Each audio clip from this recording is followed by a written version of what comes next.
a little bit early.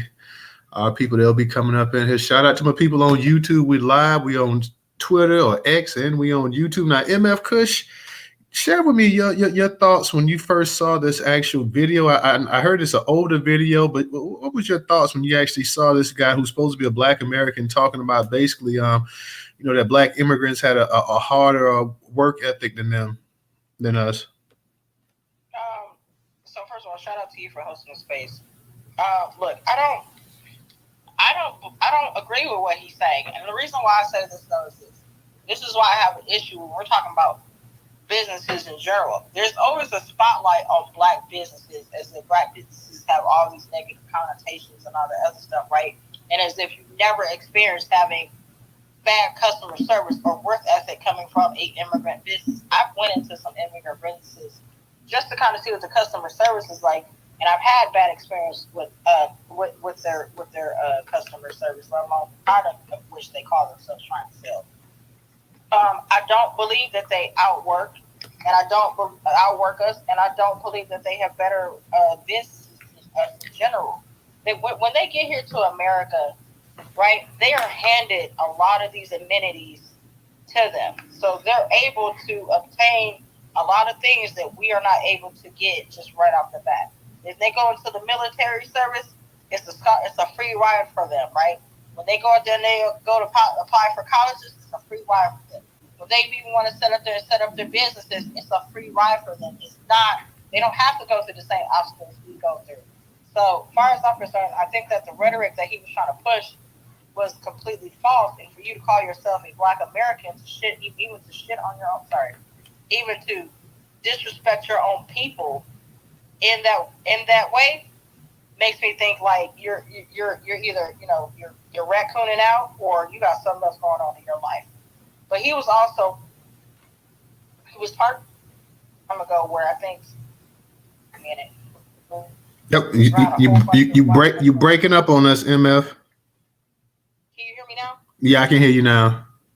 Okay, he was part of a video a while ago saying that he was racially classified and he was also targeted for his sexuality as well. And he was hanging around a whole bunch of white folks. I think another tagged me in the video, but I don't agree with what he's saying. So now we got an LGBTQ point of aspect to the whole argument that he was making as well too. So that kind of makes a little bit of sense right there. Here's the thing. None of us have an issue. I have no issue, complimenting somebody on their work ethic. I think people of all races and nationalities work hard and stuff. I have no issue. Black people don't have an issue saying this person works hard, or that group works hard, or whatever. But to come up here and to, just insult Black people, Black Americans, and talking about the work ethic. If you want to question the work ethic of Black Americans, just look around at this country that many people consider the greatest country in the world. This country was built by Black people. So you can't question the work ethic. This country was built by Black people, and a large part of the South after the Civil War was rebuilt by Black people as well too. I mean, you can't sit up here and not Black people. Black people been working hard. Black Americans I'm talking about. I've seen many of Black immigrants who work hard as well too. I remember my dad was saying that I think back in the late 70s, early 80s, when the economy kind of hit a snag, I think it was a recession. He went down there to Orlando, and he was down there picking oranges and stuff, to make some money or whatever. And he complimented the work ethic of some of the Jamaican immigrants that was down there because they were used to picking oranges and stuff. And he was talking about how fast and how good of workers they were and stuff like that. So, we never sat back there trying to take shots at anybody saying, well, this person is lazy, that person's lazy. We compliment them. So yeah, you're doing well. These people have great work ethic and everything else as well too. So, but to sit up here and try to knock Black Americans, their work ethic, no, we can't go along with that. And like you say, I if this guy is a Black American, he's one of these that's one of these self-loathing raccoon type that hates the reflection in the mirror. I have no issue with any group, that comes to this country, work hard or whatever. If you want to talk about customer service, we've been places where the customer service was bad with white people as well too, bad with Asian people. Go to one of these Asian places, how they treat you. Okay, he wouldn't sit up here and say this about Asian people. He wouldn't say this about that. And like you say, I've been to Caribbean spots as well too. They weren't the nicest and the most polite people. They weren't the fastest, workers and this and that or whatever. So to sit up here and say, well, I've gone to Black American businesses and they were like crap and this and that. You can find crap everywhere. Matter of fact, you see stuff posted online all the time. So to sit up here and to point out Black people as this and that or whatever, Black Americans as having a bad work ethic or whatever, no, I can't get down with that. And like you say, it makes sense now. And I was reading some of those comments, and I'm gonna go into that post that you had, and I'm gonna read some of those comments as well too, because those comments were hilarious to say the least. And and I know some people say, yeah, it starts the whole diaspora thing back and forth to a certain degree. I guess it does, but the way stuff like this happens, somebody should have straightened him. And he's hiding behind the fact, I don't know whether he's a Black American or not, but he's one of those people who say, you know what, I'm a Black American, so I can criticize my own and this and that or whatever. But I think I was listening to one of those spaces that Tariq had, and you had this one dude, a Nigerian dude that was a teacher or something, talking about Black Americans having low IQs or Black people having low IQs. And this dude was a teacher and all kind of stuff like that. So you got to be, when people say that, you have to be skeptical of some of these people, where they're exactly from.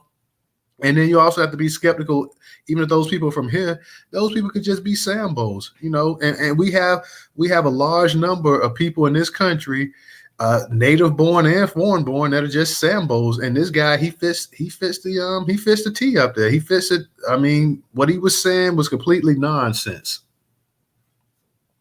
Shout out to Pressure and the rest of y'all up here. Go ahead, Miss MF. Go ahead. I'm sorry. No, my bad. I'm sorry. No, and that's exactly why I posted it, because I don't think people kind of really genuinely understand. But I said, like, you got some people that are in our own community that will sit up here and talk down upon you and act like it's not a thing. That's a thing. That's a real life thing that happens.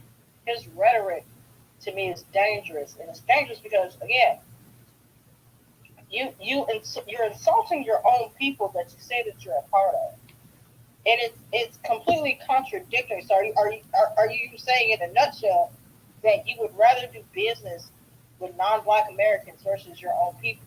Like, so that's another hurdle to get through. And him being part of the skill game adds a whole another element to the overall situation.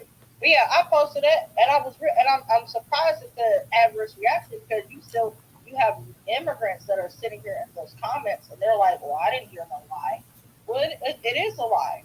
I mean, literally, throughout the test of time, the internet that we're speaking on right now was invented by Black Americans. Our work ethic can't be that trash if our inventions went global. Everything that you use, everything that the immigrants use in their businesses and their homes, it came from us. And it stood the test of time. So we can't be that lazy. Now, I'm not going to sit up here and say I'll say this. I've never met a Black American that does not have a job. It's very seldomly that I see that. It's very seldomly I see a Black American without some kind of stream of income coming into their home and to keep their home afloat. It's very rarely I see stuff like that. So again, his rhetoric was dangerous, and I don't agree with his sentiments at all whatsoever. And I agree, and I'm gonna take it a point further. Like, let's be for real. The sentiments that he was sharing was something that white people came up with. The white people use that to justify their treatment of Black people and to keep Black people down economically in this country. White people did, like you said, they were for everybody else that came into this country. There were opportunities and everything else that should have been accessible for Black people, but they didn't want Black people, Black Americans, to have that. So by taking opportunities from Black Americans in so many aspects and giving it to other people with grants and loans and businesses and everything else like that, they'll say, well, you know what? Those people come here and they work hard and this and that, and you've been here for hundreds of years and look at where you at.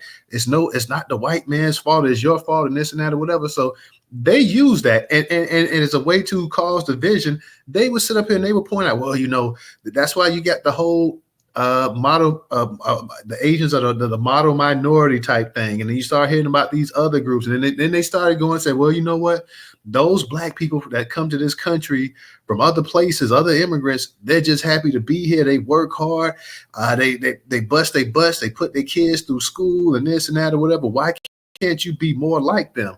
And then eventually it started rubbing off on unfortunately, a number of the black immigrants. They started saying, you know what? Yeah, we do work harder than them. We do bust our butt. They are lazy. They are complaining. They should be grateful for just being born in this country and this and that. So that in itself, they started taking actual white talking points that white people use to go ahead and justify the racism, justify the oppression, justify keeping opportunity away from black Americans in this country, and start saying, you know what, we're better than them with this and with that.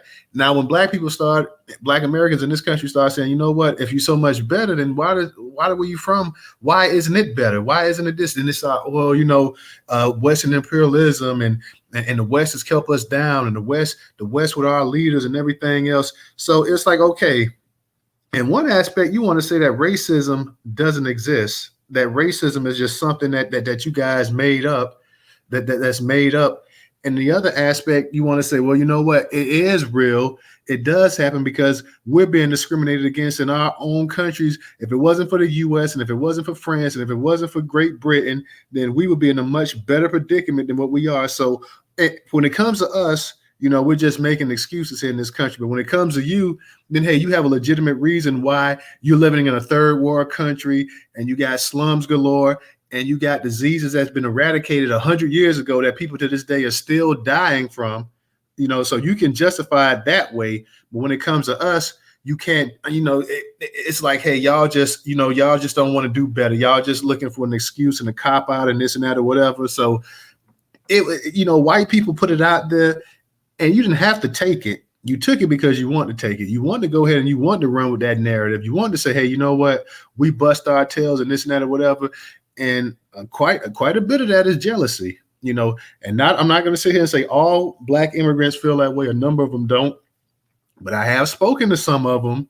And especially when you talk about those older generations of black immigrants, they do feel that way. A lot of them, I'm talking about the ones that's in their 60s and 70s and stuff like that, because they're kids that I've gone to school with and stuff like that have told me as much as well too. Professor, I'm going to bring you up to the co-host, but for whatever reason, this thing is saying that you can only invite 2 co-hosts. Why is saying that? So what I'm going to do real quick, MF, I'm going to get back to you. Let me close this out real quick, open it back up, and then I'm going to get to you, MF, and Professor. I should be able to bring you up. So give me 1 second, y'all. I'm going to close this thing out real quick, close it out, and I'm going to open it back up, and I should be able to bring Professor back up. And everything should be better. So, guys, shout out to all my people over there on YouTube. Y'all make sure y'all share out this broadcast tonight. Okay, Professor, I'm going to bring you up. MF, go ahead. You can speak. Can you hear me? Yeah, can you hear me? Yeah, I can hear you. Look, even when you break down what he's saying, okay, now I would never call anybody outside of the United States black. I would be fair and say that they're melanated beings. So saying, even when he's saying that there are black immigrants, it's like you're trying to attach us to something that is not us already as it is. So I take issue with that, right? I can be fair again and say that they're melanated immigrants. Also, what I wanted to know, Newstoter, would you like for me to play the post in the space? Yeah, because I was gonna have Professor play it, but if you got it on hand, you can go ahead and play that post so everybody can hear it as well too. What is about 2 minutes long? Yeah, you can go ahead and play it. All right, here we go. Shout out to everybody in the room. Let's show y'all to the space. Black immigrants are more successful than black Americans because they outwork us. I said it. Now, I have seen this over and over and over again. If I'm dealing with a black person in any sort of business capacity, you're dealing with people who do not show up on time. You're dealing with people who do not treat their business like a business. They treat it as like, some side project and, you just broke man, and, I don't have to give you time. Like a professional.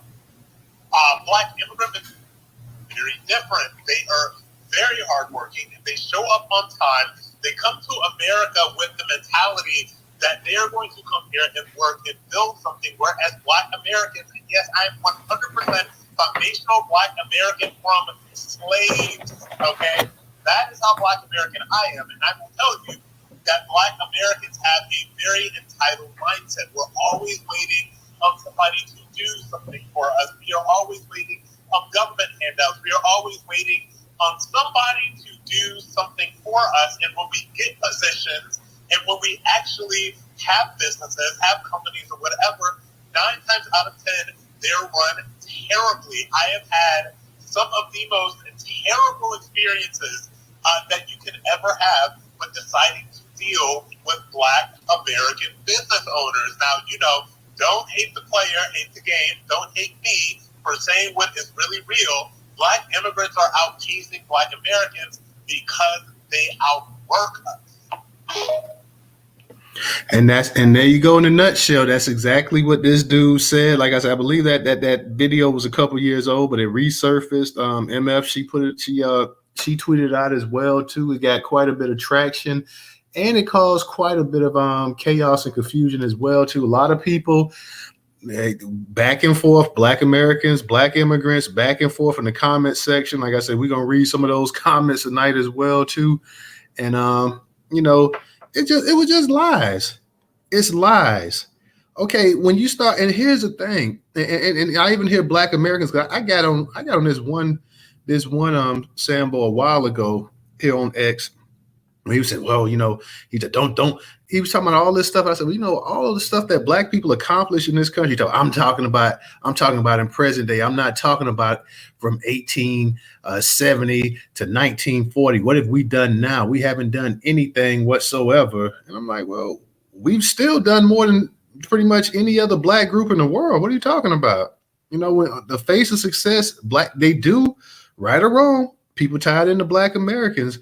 So exactly all you said, like you mentioned, the actual internet and so many other different things that Black people to this day still making adventures, and it doesn't get a whole lot of headline and stuff like that, but Black people are still creating things up until this point in time right now, and people sitting up here lying and talking about Black Americans ain't doing this and Black Americans ain't doing that.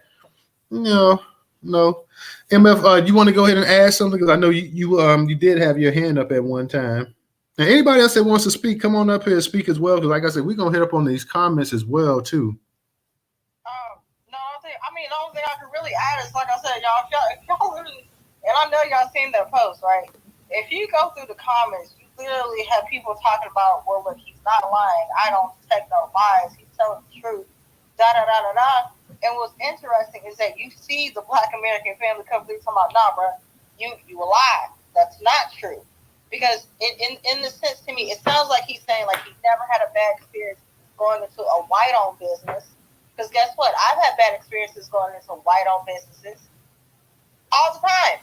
That's why I'm like, nah, I'm not giving my money to y'all because they're disrespectful. Their customer service is not top tier in my personal opinion. I've worked in the service industry before, so I'm very big on customer service, very big on stuff like that, right? So I've had bad experiences going into non-Black American businesses of all sorts, and I will not spend my money there. I will literally dip out. A lot of business owners don't think about it like this. The customer service base is just this. You will lose 80% of your profit off your business just with the customer service alone. I don't think that they're hardworking at all whatsoever. They'd be getting handouts. So of course you're going to take advantage of any handout or any incentive that you're going to get. That's a normal thing to do. But to sit up here and say that they outwork us, and you say that you're a Black American, which means you understand that we have been through discrimination. We're still going through that today. We don't have the same access to resources that these quote-unquote hardworking immigrants do. So it's not even the same playing field. And versus all that talking that he was doing, he could have been over there helping another Black American set up a business to give somebody some funding information versus talking disparagingly of his quote-unquote own people. I land. All right. Thank you, MF. I'm going to say this. I have met here in Florida, because we know there's a lot of Caribbean Black people there. I have met some really, really hard Black Caribbean people that work. So I'm not gonna say that they don't work hard, because I've met a number of them, plenty of them that do work hard. But I don't believe there's anybody in the history of this country that's worked harder than Black Americans. Period. I don't care what race you are, what ethnic group you are, what culture you come from behind. No group in this country, in my opinion, have worked any harder, have worked as hard as Black Americans, building this country up and maintaining it as well throughout the years as well too. And I'm not just talking about slavery and even Reconstruction. There's not been a time and period in this country where people have not busted their behinds to make this country what it is. So people to come over here and sit over here, and then unfortunately, you have a number of black immigrants that feel like, hey, the only reason that you guys are doing what you're doing and doing it as well as you are because you were fortunate. Because somebody in that comment section said that as well too, that you guys are basically is white. What did he say? Damn, he said it was white. It was white something that patriarchy that had us in the position that we're at. So sometimes unfortunately you have a lot of black immigrants that feel like the only reason that you guys are worth anything is because white people did all the work, and you guys just benefited from. And everybody knows, if you know anything about American history, it was centuries before black people actually started benefiting from anything in this country that they themselves actually built. So to sit up here and try to give all the credit to white people and say, you know what, basically, if it wasn't for white people, this country wouldn't be anything. That in itself is offensive as well too. And to me, that's a cop out, and that's playing a part right there. Professor, I see you up here, Professor. So go ahead. What's up, Professor? What up, Toto, man? How you doing tonight, brother? What's up? And I want to give a shout out. I see my girl Tata up here and all my people in Florida. Let's keep in our prayers the people down in the St. Pete area that had the hurricane Milton come through. It spawned off all kind of tornadoes throughout the state as well, too. A lot of damage. Tata let me know earlier that she was doing okay. I know a number of her family, she said, lost power, and something like almost 3 million people in the state of Florida tonight do not have power. So it was a monster storm. Luckily, that storm that was a Category 5 went down to a Category 3 right before it hit landfall. Else it would have been even more disastrous. So just keep those people in your prayers. But go ahead, Professor. You got it. Yeah, thank you, bro. Because I was about to say that, man. Prayers to the people in Florida, man, because that was enough devastation down there, and hopefully these things will finally taper down, man, because we don't need any more of these hurricanes coming. So we're going to pray to the good Lord, everybody, that the storms would just basically just stop, go away. Our people in Carolina, Tennessee can heal and get everything back together. So I just wanted to say that. Now, with that being said, with these black immigrants or non-FBAs or these black immigrant groups that keep speaking on our reparations and everything else that concerns us in America, need to just settle down, be quiet, because one thing I can say about a lot of immigrant groups, Caribbeans, whatever, Nigerians, Ghanaians, whatever you want to call them, all of you who love to speak on our issues, one thing you are good at, you good at scamming. So what you do is you scam people to believe that you're the hardest working black group across the globe. That's what you do. You're good at scamming. As a matter of fact, what Nigerians are known for, you would want to know the truth, is setting up ways to try to scam people over the internet. That's what y'all good at, if you would want to know the truth. So with that being said, I'm tired of seeing you talk about you being this hard-working black group, the hardest working black group. You're not. You are not hard-working. You're being given things. You've been given things to make it here in America, whereas we, the non-immigrant black group, have to struggle and fight for it, which is what we have always done since our very existence in America. We have had to fight and slave to try to get the things that we deserve, that should be coming to us automatically anyway, if you really want to know the truth. So for all you black immigrant groups that speak on our issue about working and you set up things to be better customer service than we do, is a lie. That's a big fat lie. You don't have great customer service. As a matter of fact, most of you, like I said, you scam people into believing that you are this hardworking group. As a matter of fact, I know for most of the black family in this room, I'm pretty sure you have seen videos of some of these immigrant groups when they're working with elderly people. Have y'all noticed how they abuse some of the elderly people? beat up on them, doing all kinds of stuff to them. Yeah, it'd be the immigrant groups. Yeah, when you look at some of these videos, I think it was a bunch of them that came out about this time last year.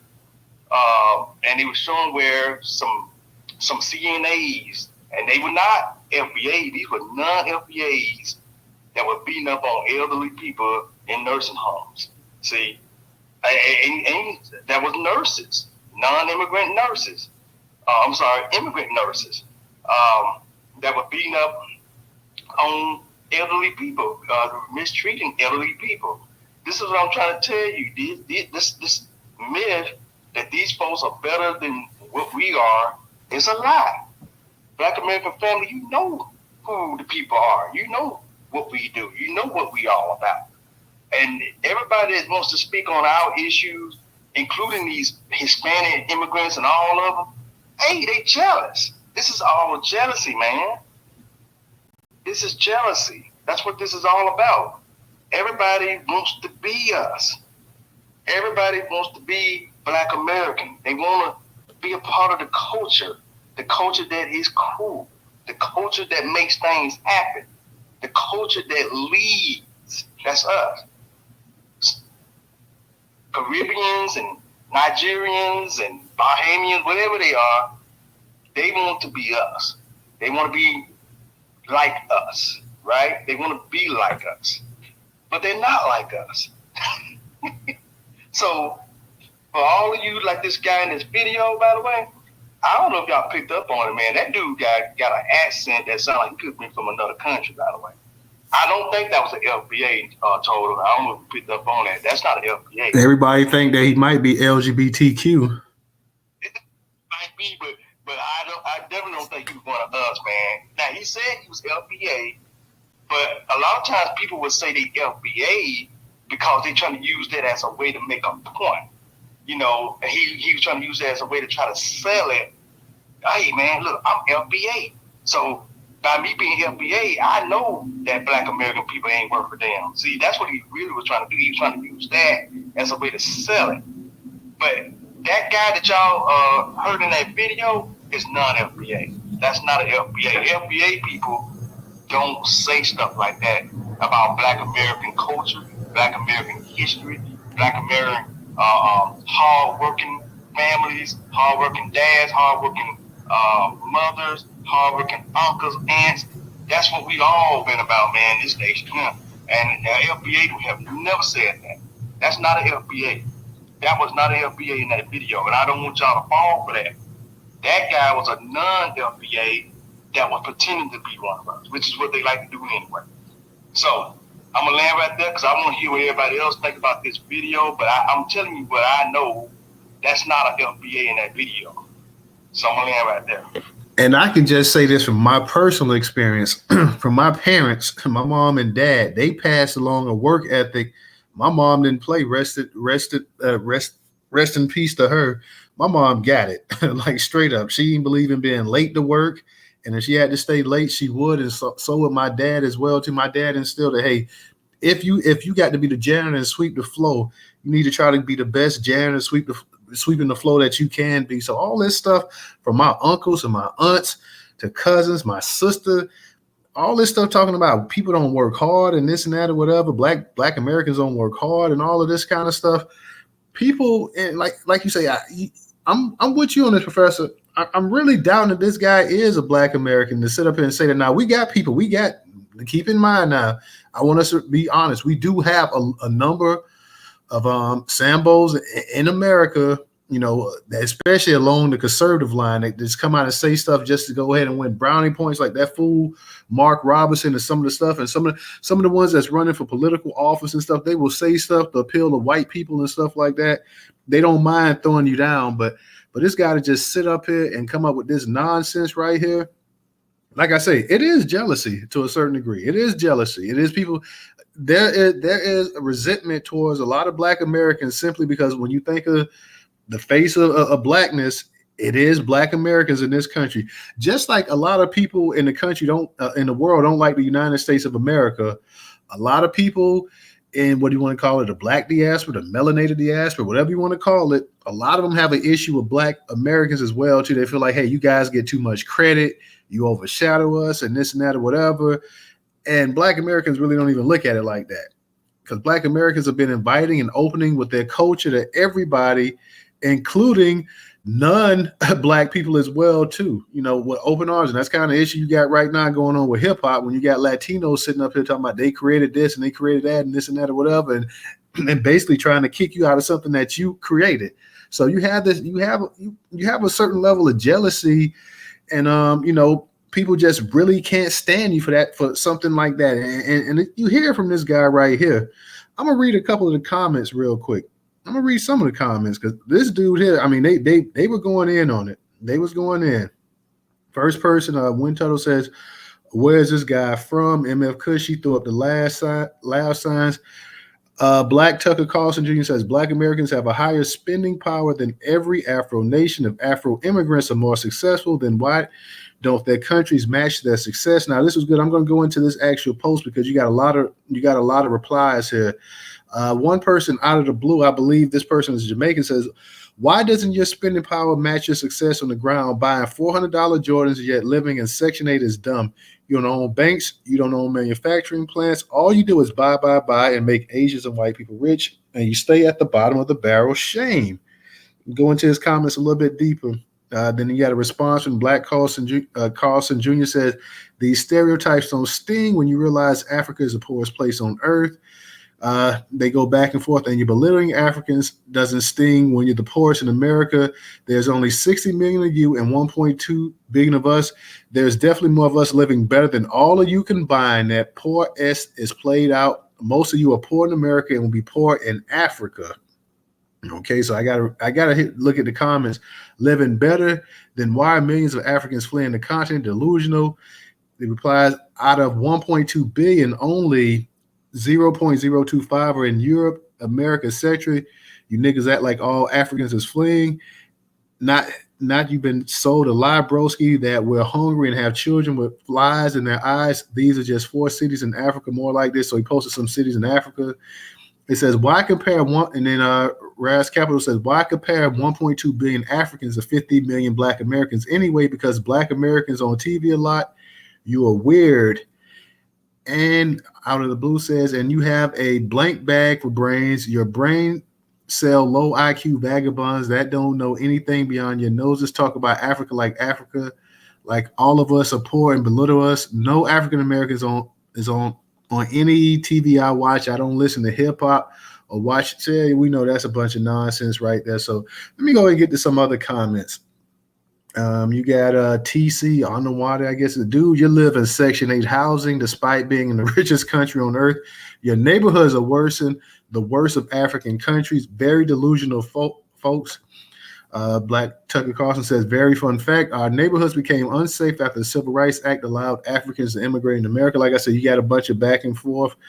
Crypto OG231 says, I agree with you, but the top richest Black people in the world are still Nigerians living in Nigeria, though. And they are not even the top 10 richest in Nigeria. Ask any Nigerian, how come people living in a third world country got more than all your top rich folks? Black Tucker Carlson says the average Nigerian is illiterate, makes less than $1,000 a month, and the average Black American average is 5 figures. We are not the same. Tamisha says they tuck in, run from their own countries and tether onto our countries that are more successful than theirs. Only in America, says Jay Black. Exactly. Says Denise. Kaya Maloney said that's generally not how global economies are compared. You think everyone in the world has the same purchase parity, infrastructure, middle class as the U.S.?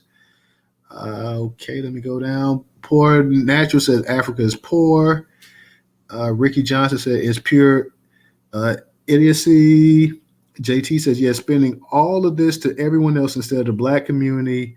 Rebel with a cause puts up smiley emoji, says they're buying Gucci. Pino says, you do realize spending your money away in the white man business is not really a flex, right? Circling your money in the Black community is. Whatever bag sign says, the comparison is effing dense. I hope you don't think you cooked someone with that one. Someone, Lynn Cameron says, why do you think Black Americans have spending powers that Africans don't? Think about that and come back. MG says multiple reasons: corruption, endless civil wars, mostly initiated by Western countries and local warlords. But in the U.S., they work, live below their means, buy Japanese cars with low maintenance costs and higher resale value instead of German cars. High spending power for you. What's that? What you said? Hey, your phone chopping up. Your phone chopping up. It was chopping up, Professor. Is Professor there? Yeah, it's chopping up a little bit. Okay, well, y'all go ahead and take it. Let me see. Huh?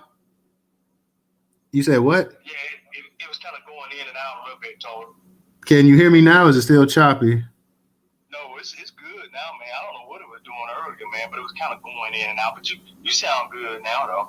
Well, let me know if it started getting choppy. Black American Homeland said, well, hold on, before I get to Black American. Fix your phone, bro. Nah, bro. Fix your phone. Because the phone should be straight. But go ahead and talk then while I try to come back and. Okay, well, go ahead and talk then. While... I'm going to drop down. I'll be right back. Yeah, I think that's him, told him. It's something wrong with It's DJ phone? Yeah, it got to be, man, because you sound good right now. Okay. Lady Flawless said this dude's got to be a tether. If he's not, he's one of the worst coons I've ever seen. 100% moisture meter. It had a moisture meter as well too.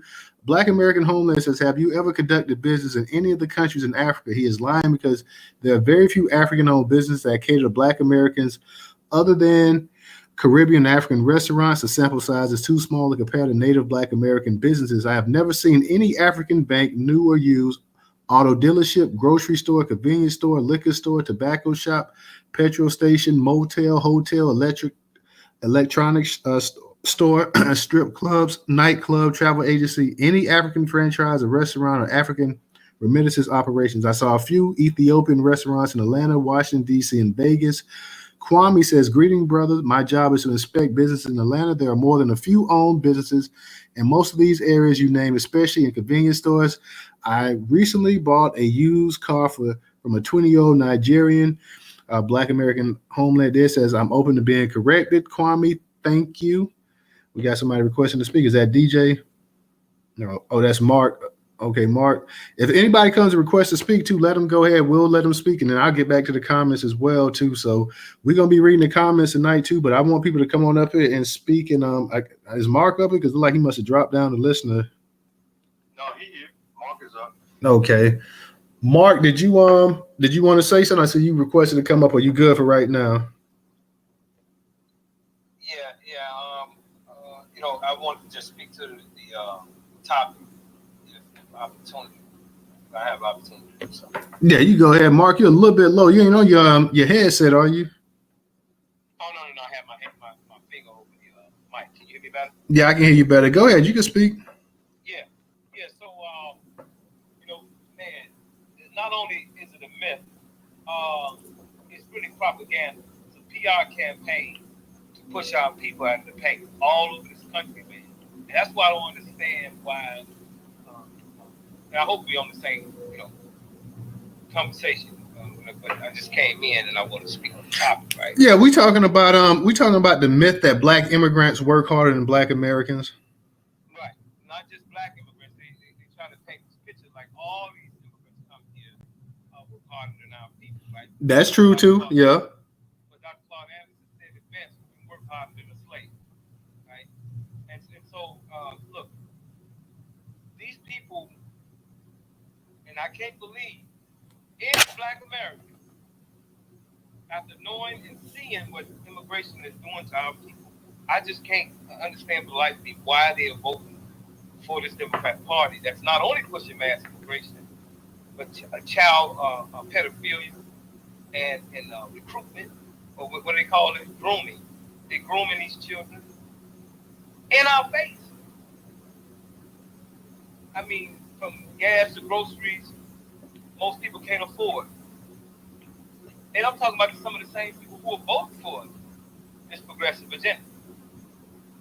So what is wrong with our people? And how the hell can a group of people that came after the country was built work harder than those are the descendants that continue to build this country. You know what I mean? So this is about us at this stage, and we'll be in Georgia at the end of this month. Trump will be there speaking there in Georgia. And 9 times out of 10, we'll be speaking on the same stage where we're going to put it all on the table. It's recruitment time. We don't have to compromise with no damn group that came in this country after slavery. We don't even have to compromise with those that brought us here during slavery. We're the only non-immigrants in this damn country that came here and came here by force. So we're not here to cry about no other people. They didn't go through what the hell we went through. And even for those quote-unquote white folks that came, when they brought their starving ass to this country, our people fed, we made cotton candy in this country. And even to the Zionists who have things to say out their mouth, we freed them in World War II. Our great uncles, grandfathers, freed them from Hitler. And so you remind them also, when it comes to black Americans, we all y'all heroes. That's black Americans. You know who you are. Because that's what part of the problem lies. Y'all don't know who the hell y'all are. And so you get in that subordinate position, you allow them to come here. And you allow them to get on television and say that they did anything harder than slaves. So this is more so about us stepping up in our rightful place. This is our damn country, like anybody else who feel like it's theirs. And for anybody who think that these black folks ain't in power, you lost your damn mind. If you think these black folks ain't in power, they just don't use it for you. They understand that they're in power. Maxine Waters knows she's in power. That's why she's a multi-millionaire, her and her husband. They understand that this is their country. You don't understand it's yours. And that's why they're able to come here. And you'll move your own people and your family members out of the way to accommodate them. I'm not here to feed no immigrants. I don't care if they don't eat. I'm not here to feed. That's not my job. As a man, to protect and provide for my people. They don't come here and connect with us. Even during the 60s, when the Naturalization Act was passed, they still didn't come here, even though it was passed in 65, they didn't start coming here to the 90s. Because they thought they were still hanging and sicking dogs on us. So they waited for the coast to be clear. Waited for the coast to be to clear. And then they started flooding in the country and brought their arrogance in. And I speak especially to those Africans that sold us in slavery and you have the nerve to come to the country that we welcome you to after you sold us in slavery. Bring your arrogance. Along with the Irish and these Jews and all of them. Man, look, it's time we step in our rightful place and put them in their right and put them in their place. But again, that can't happen until you know yours. I'm talking about what white folks do, what they gonna do. What the hell you gonna do? You worry about what the hell they doing for. If you worry about what you doing instead of do that, hey, you wouldn't have who gives a damn what they do. That's that subordinate mindset you learn from some of them weak ass people in your family, them weak black folks who've been around. That's why you say weak shit out of your mouth, stuff out of your mouth, my man. Yeah, I'm gonna say language, but go ahead. You say weak stuff out of your mouth because you've been around weak people. You don't understand that you're the superior in America. You invented everything in America.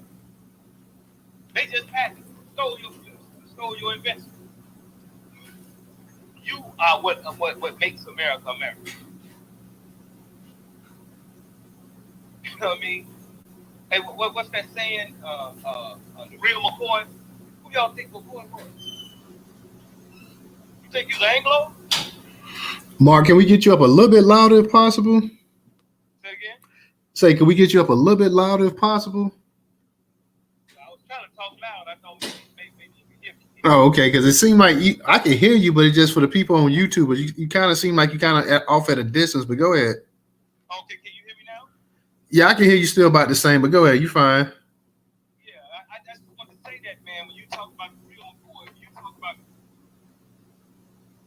Every invention in this country came from Black Americans. Don't you let nobody tell you anything different. We made cotton candy. We invented everything from the stoplight to the breathing machine and everything else. Don't let nobody tell you that came to this country after we built it about anything today. And they came here and burned our towns down. We had thousands of Tulsas, not just Tulsa, one Tulsa. We had thousands of them. And it's time that we go back to building them back up. And y'all stop listening to these weak people in y'all families, these weak people in these pulpits, these weak people who believe that somebody else owns this country that we built. It's our country. You better start acting like you own it. And you better be willing to act a fool with other groups like you act a fool with each other, because you know how to do that real. When it comes to other people, you get all meek and humble, talking low and whispering.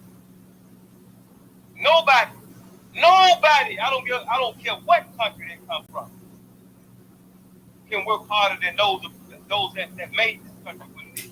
There will be no America without them. Period.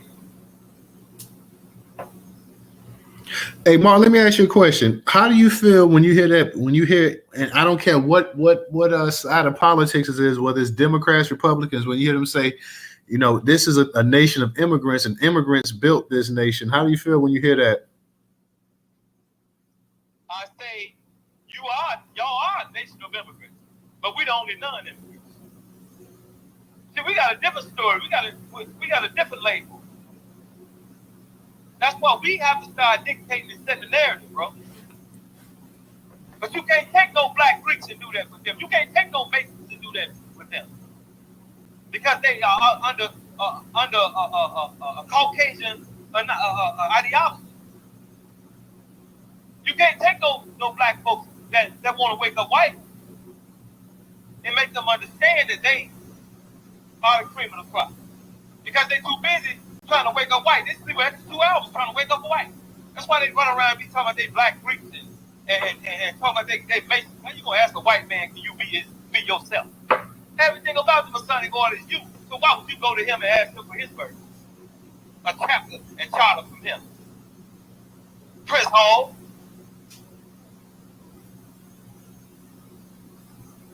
And I'm gonna stop right there. All right. Mark was up in there cooking. I see my man. And Mark, stay up here too as well too, because like I said, this conversation, I'm trying to get more of our people to come up here and speak as well too. Did you see that video? Did you see that video? This guy that's supposed to be a Black American sitting up here saying this stuff, Mark? Hey man, hey, a lost fool is just that, bro. These people are lost, man. But the more foolish ones, the even bigger fool is those that listen to them. You don't listen to people, man. You don't listen to. I guarantee you, you ask them with him talking that way, whoever you speaking on. Do you live in a Black village? A Black woman? He will get quiet now sometimes. He really live with a white woman. It's some people of the different race of people. See, I drill them and pick them apart. I think this dude might live with a Black man here, just to be honest. But go ahead. That too. That too. That's another one of the white ideology. What you think LGBT is? That's code word for gay rights for white men, not for no Black men. They fight for rights for white folks, bro. That's what the LGBT movement, the feminist movement, all that stuff that make up the Democratic coalition. What do you think that is? They ain't got nothing to do with no Black folks. All that stuff is anti-Black, bro. Pan-Africanism. All that's anti-Black, man. They don't have anything that they push for that's strictly for their people. That's why they run around talking about they people of color, minorities, Black and brown. Stop listening to those people. I don't care how much education they got. Based on evidence, they've been brainwashed. You got a master in business with a slave job. You brainwashed.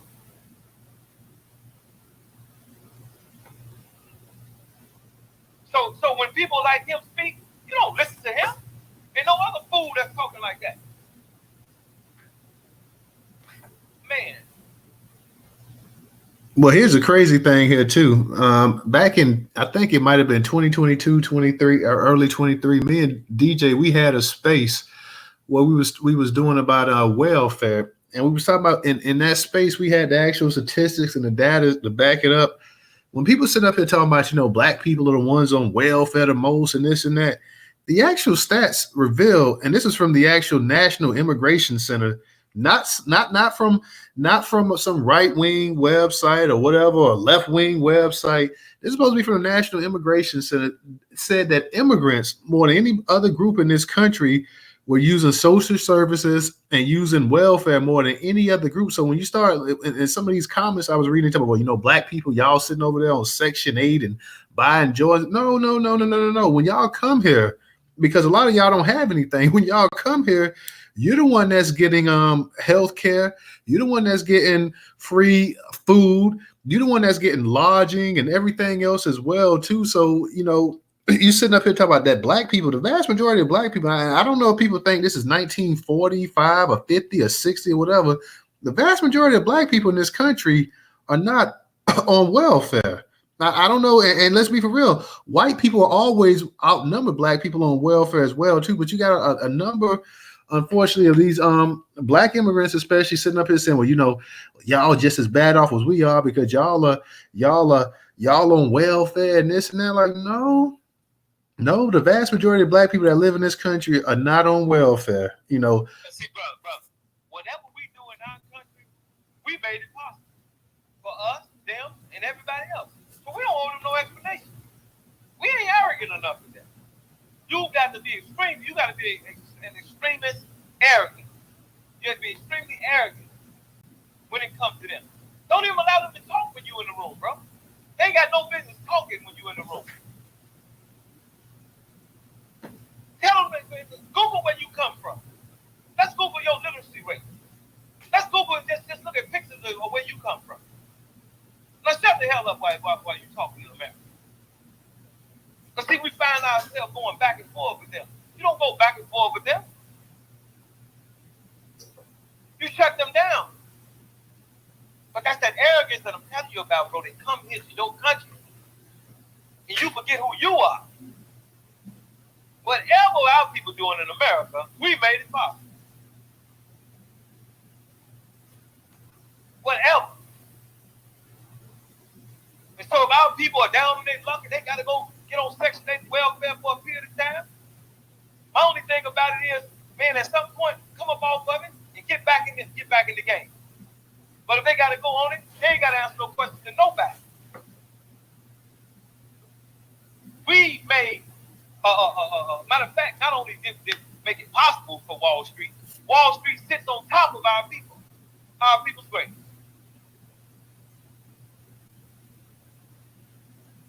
When y'all hear me say that I'm supporting Trump, I'm not subordinate to him.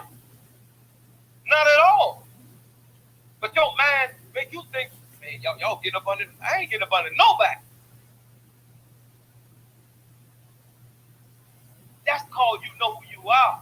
You understand that our people who created everything about the Republican Party, gave it the meaning. God, country, and family came from our people. They come from them. They didn't know God. We taught them who God is. But most of y'all go to them universities and they brainwash y'all and they suck all the sense out of you. And you come home sounding like a fool, telling us what they see. You got to be crazy. The learning center in the world went in Europe. Well, and to add to that, Mark, let's be honest. A lot of the stuff that happened in the civil rights movement, we talk about it all the time. A lot of our parents who were baby boomers and stuff, they got into it where, they started talking about this all encompassing everybody and everything else like that as well too. So it kind of for a long time was taught to us by our own parents, like, hey, you know what?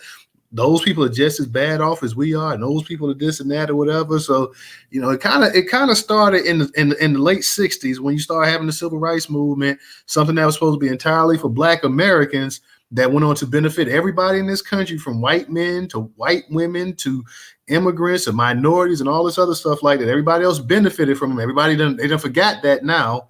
but they all benefited from them. And a lot of times our parents were sitting up here and they were saying, you know what? Yeah, well, let's go ahead and let's include everybody and everyone into this right here. And we see exactly how things have changed. And guess what we got to do now? Now that we the parents, we have them to go have a seat. You drove us in the ditch. We go get the car in the ditch. You ain't driving no more. Go have a seat. You 70 years old now. Go sit your ass down.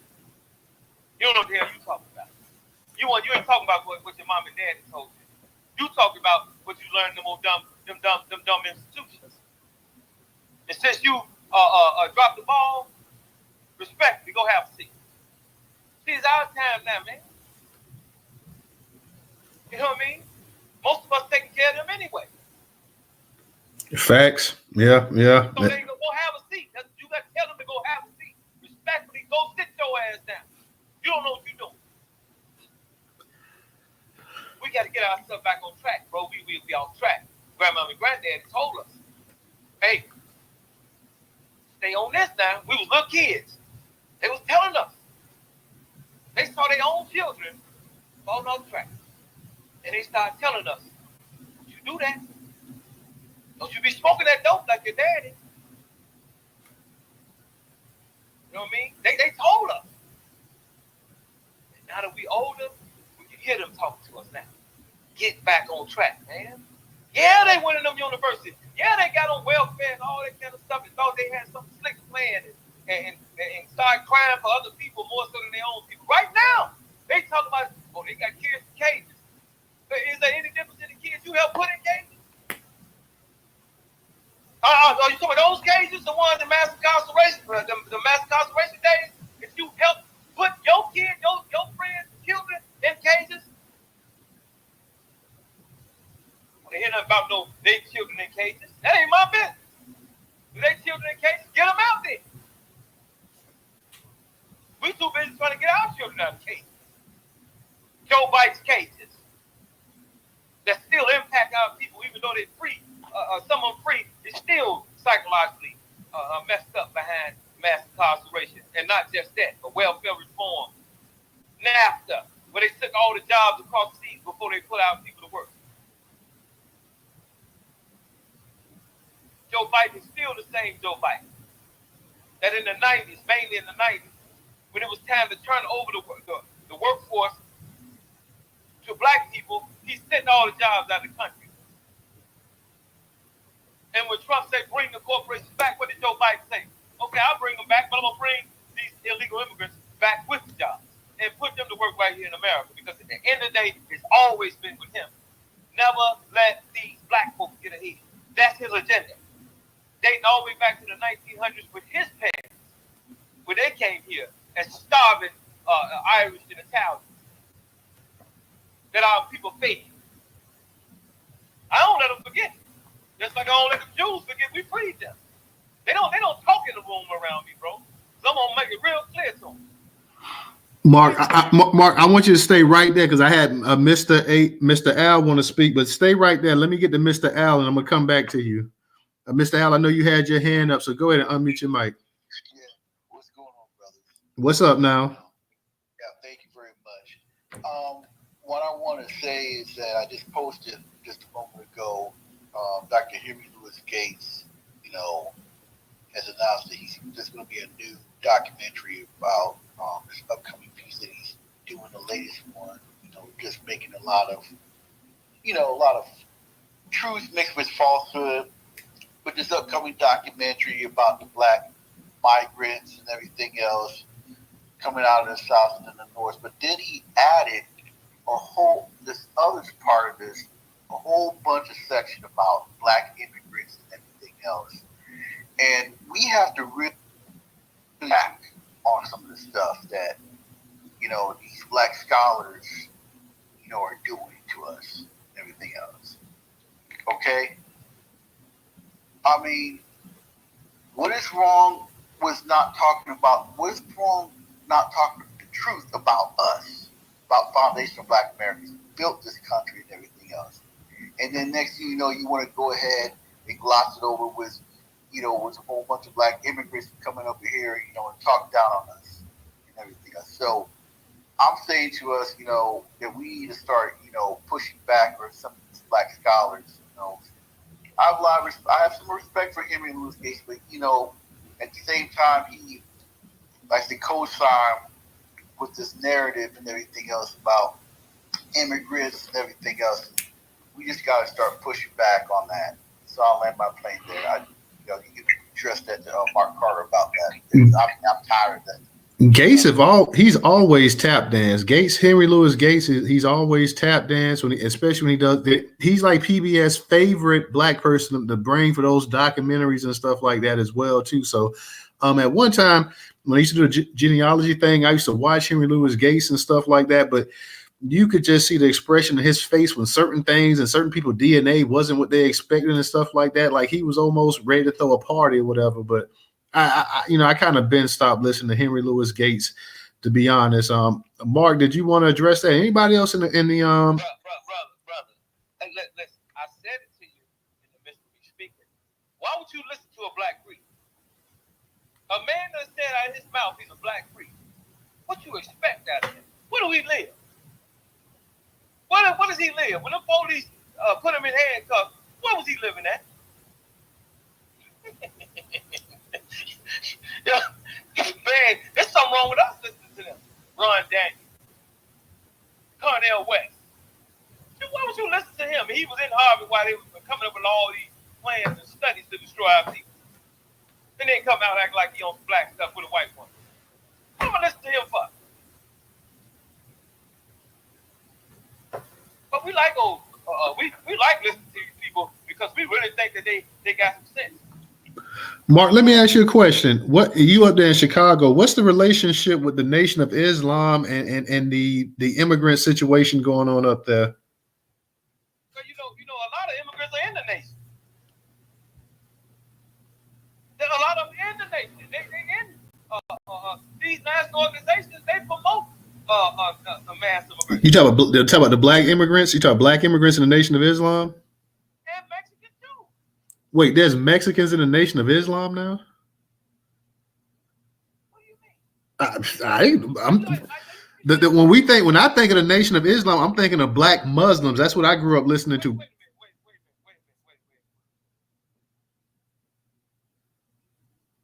The second in charge of the Nation of Islam, his mama was what? A Mexican, right? Who's the second in charge of the Nation of Islam? Who? Elijah Muhammad's son.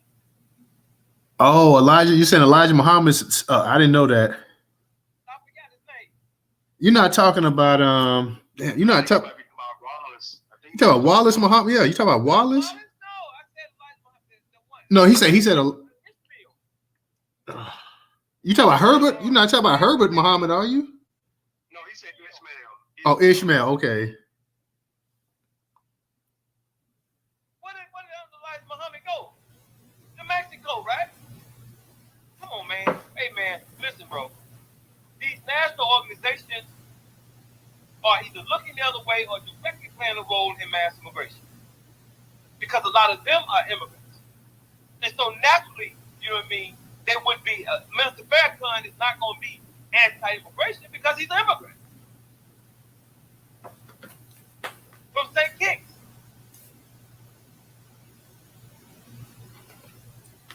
Now, Minister Farrakhan was born in America, right? I just told you where he come from. I thought they said he was born in Harlem. I don't know where he was born at, but Him and Malcolm X are both lineage. They both have Caribbean. Yeah, I know Malcolm X. I know his mom was from the Caribbean. His dad. And so it's the same with Louis Farrakhan. They both have Caribbean in their lineage. Both of them. Yep. So like Mark said, they wouldn't be completely against immigration because they got family members that come from the lineage of Caribbeans. See, it's on us. It's on us. See, we don't expect for them to be 100% on our agenda because they're not 100% us. And so, hey, cool. Do what you do. But this is what we gonna do. This is what we gonna do. And even with some of them that are Caribbean, when they come here, as long as they merge into the culture of America and us, we fine with that. But don't come here trying to sell us wood nickels. We're not going for that kind of stuff. So this is about us pushing our agenda and unapologetically going to. Most of these immigrants come to this country with an arrogance, especially them Africans. They come here with the mindset that you are slaves that they sold. Never forget that. There's no difference between them and the Ku Klux Klan.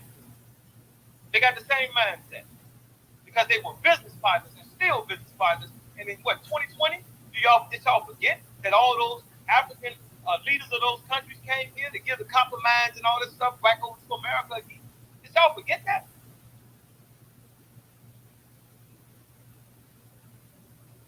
That's that arrogance that you see. That's what you feel from them. That's why they can't be around me, man, in these rooms, in these spaces. Oh, they go crazy because I'm not here to listen to what they have to say. Be quiet in our country. And all those who pushed it and fought for them and continue to cry for them over Black Americans, it's time to put them on the bench. I don't care who they are. I don't care if you're a professor. I don't care how many degrees you got. You know what I'm saying? Because based on the evidence, you done lost your mind. The more you stay in them institutions, those brainwashed institutions, the more you became brainwashed. And you need to be deprogrammed the minute you leave.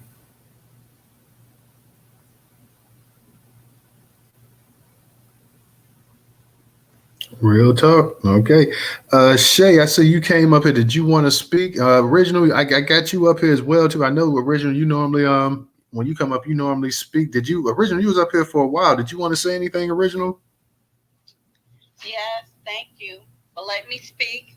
Everything Mark is saying is so on point. But I wanted to say to the gentleman, he mentioned Farrakhan and we call him Brother Malcolm. And you said that both of them have Caribbean lineage. Yes. But the difference is Brother Malcolm's father is definitely FBA. Right? But now, I want to, maybe Mark can answer this, who is Farrakhan's father? Now, the hearsay is that his father is, or what, I don't know if he's still alive, was Jewish. And I don't know. I never heard of that. Now I never heard of Farrakhan having a Jewish father. See, I don't know. I've just heard him say out of his mouth. My mother St. Kitts. I mean, this came out of his mouth that I've heard him say. You know what I mean? But I've never really heard him. Just clicked in my mind. I never really heard him talk about his father. He would speak on his mother, right? And look, y'all got to remember, 99% of the national organizations are headquartered in Chicago, bro. Headquartered here, y'all. That's right. These are not just no offices here. These are not no pit stops. No, these are the headquarters for Operation Push, the Nation of Islam, the Hebrew Israelites, the Moorish Americans, the AKAs. All those organizations are headquartered here. And you have to say to yourself, how did these illegal immigrants come here, and immigrants in general come here and move the way they move? Well, they did it because a lot of these organizational members work for government. They help maneuver these people in position because they hate themselves. And it's time that we reverse that. We take them out of power. We put our people back in place in our country. And we don't owe no explanation even to them. Bench them too. They dropped the ball. And in the military, incompetence is an act of treason. Make no mistake about it. I just want to say also, not only did they drop the ball, they became our enemy. Come on. And they also worked with the opposition against us. See, at one time, back in the day, I can say I was a little ignorant to the point because I thought they were all my brothers and sisters.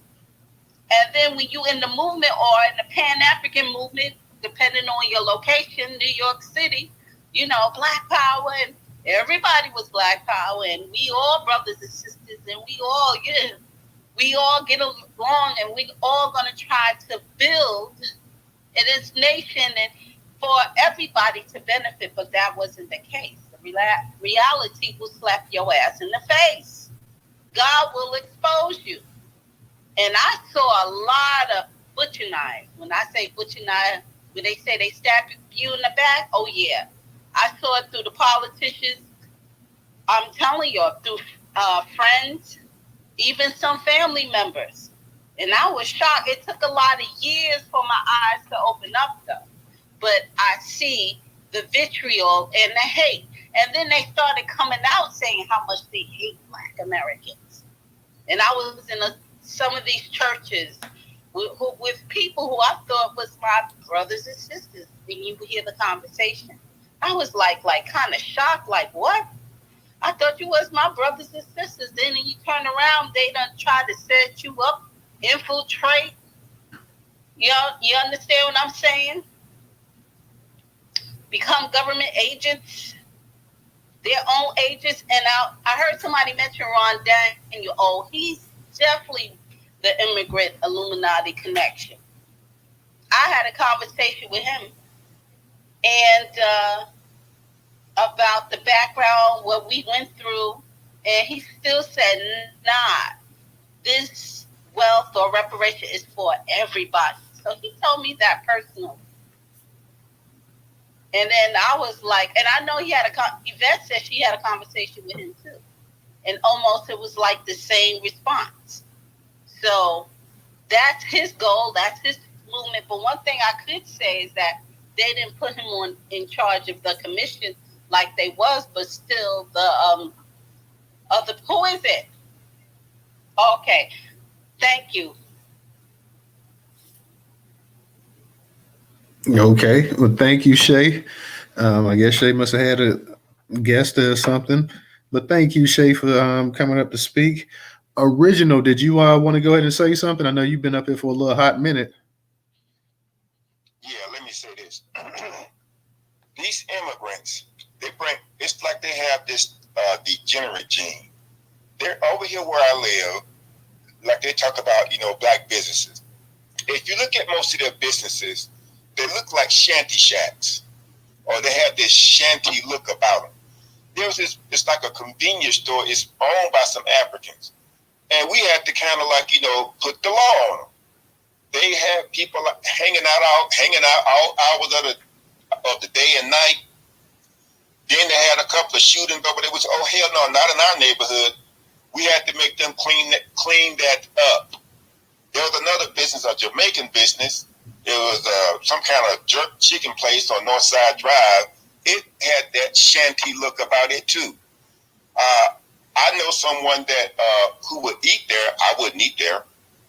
They said they would go to, we ain't got this week, we out of that. And I don't know, I think it might have been the way they wired it, but the damn place burnt down. I don't really hear of Black American businesses burning down. And let's not forget, I heard Dr. Randy Short say that this so-called year of return in Ghana, it was not about us. Dr. Short talked about this. He said that it was about bailing Ghana out. See, Ghana's parliament passed some kind of anti-gay bill, but the president of Ghana won't sign it. Why? Because he's afraid that the gay mafia gonna cut him off from having access to the USA and other Western countries. But look, they talk about how much smarter they are than us. Why is it that they clown leadership don't trust their own people to operate on them? Where do they go? They go to Europe. You're gonna go to your enemy for health care? This is insane. But they supposed to be better and work harder and better and smarter than we are. This is crazy. But keep on thinking that, because see, we know the truth. And let me say this, because Pan-Africanism is nothing but an anti-black racist group. I remember hearing this one guy, he would talk so disparagingly about the blues and all my hold up. I grew up with the blues. Hell, give me the blues any day. I'd take some O.B. Wright and B.B. King and anybody else you can throw at me. Hell, I know they wanted us to trash our culture. See, Pan-Africanism is about elevating Africa and Africans over Black America. Because you hear some of these same fools, they talk about, they're trying to promote, what's that old stuff they got now? Afro beats? Yeah, Afro beats. I'm not rocking with Afro beats. Hell, we got our own beat. And then Afro beat, they're stealing from Black American culture. So just like, and I didn't know this, but I found this song from Dwan B. That song from Bob Marley, Get Up, Stand Up. He took that beat from Slipping in the Darkness by War. So all these people saying we ain't got no culture, I'm sorry, say that again? No, I'm agreeing with you. This DJ, you already know I knew that, but go ahead. Yeah, shout out to Boy, y'all. Is it good? Boy, absolutely not. Yeah, I know you know. And see that, and that's what I'm saying. See, again, this is the war. See, these people, I don't care where they come from, the Caribbean. Oh, and let me say it before I forget. I saw something on Twitter, and it said, and it had like fraternity frogs. Jamaica was at number 1, and then it's Nigeria. And somebody showed a video of this poor child. It was like I think a 10-year-old child in Jamaica that was pregnant. Now y'all know, if that happened in our community, whoever that so and so is, we going after him. He ain't gonna be here long. We don't care what the law said. We going after him. So, and then, and there was another video that showed some Africans trying to kidnap some young Black children, and they got the crap beat out of them. These are not our people. I don't care who hears this and hear my voice and know who I am. These are not our people.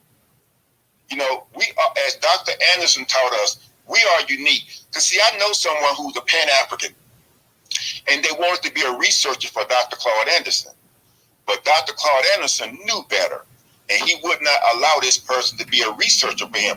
Because see, this Pan-African and others, they kept saying, why doesn't Dr. Claude Anderson say anything about Africa? Well, damn Africa. When has Africa spoken up for us?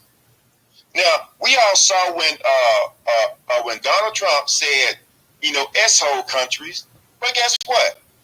He didn't tell no lie. But the Nigerian president and some of his cronies, they still came over here.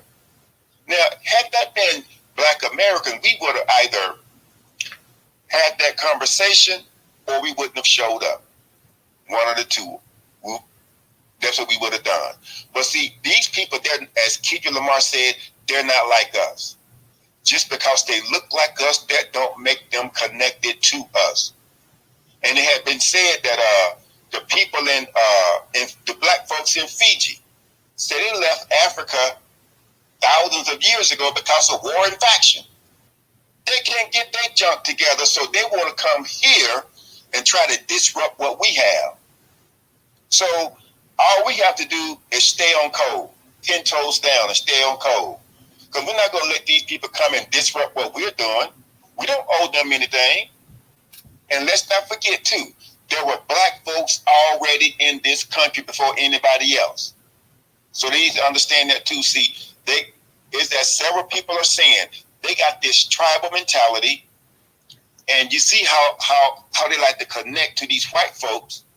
They're the one that was warring, putting what people came over here, what people were shipped over here. They are the ones that was collaborating with the enemy to put people in slavery. So we have nothing in common with these people.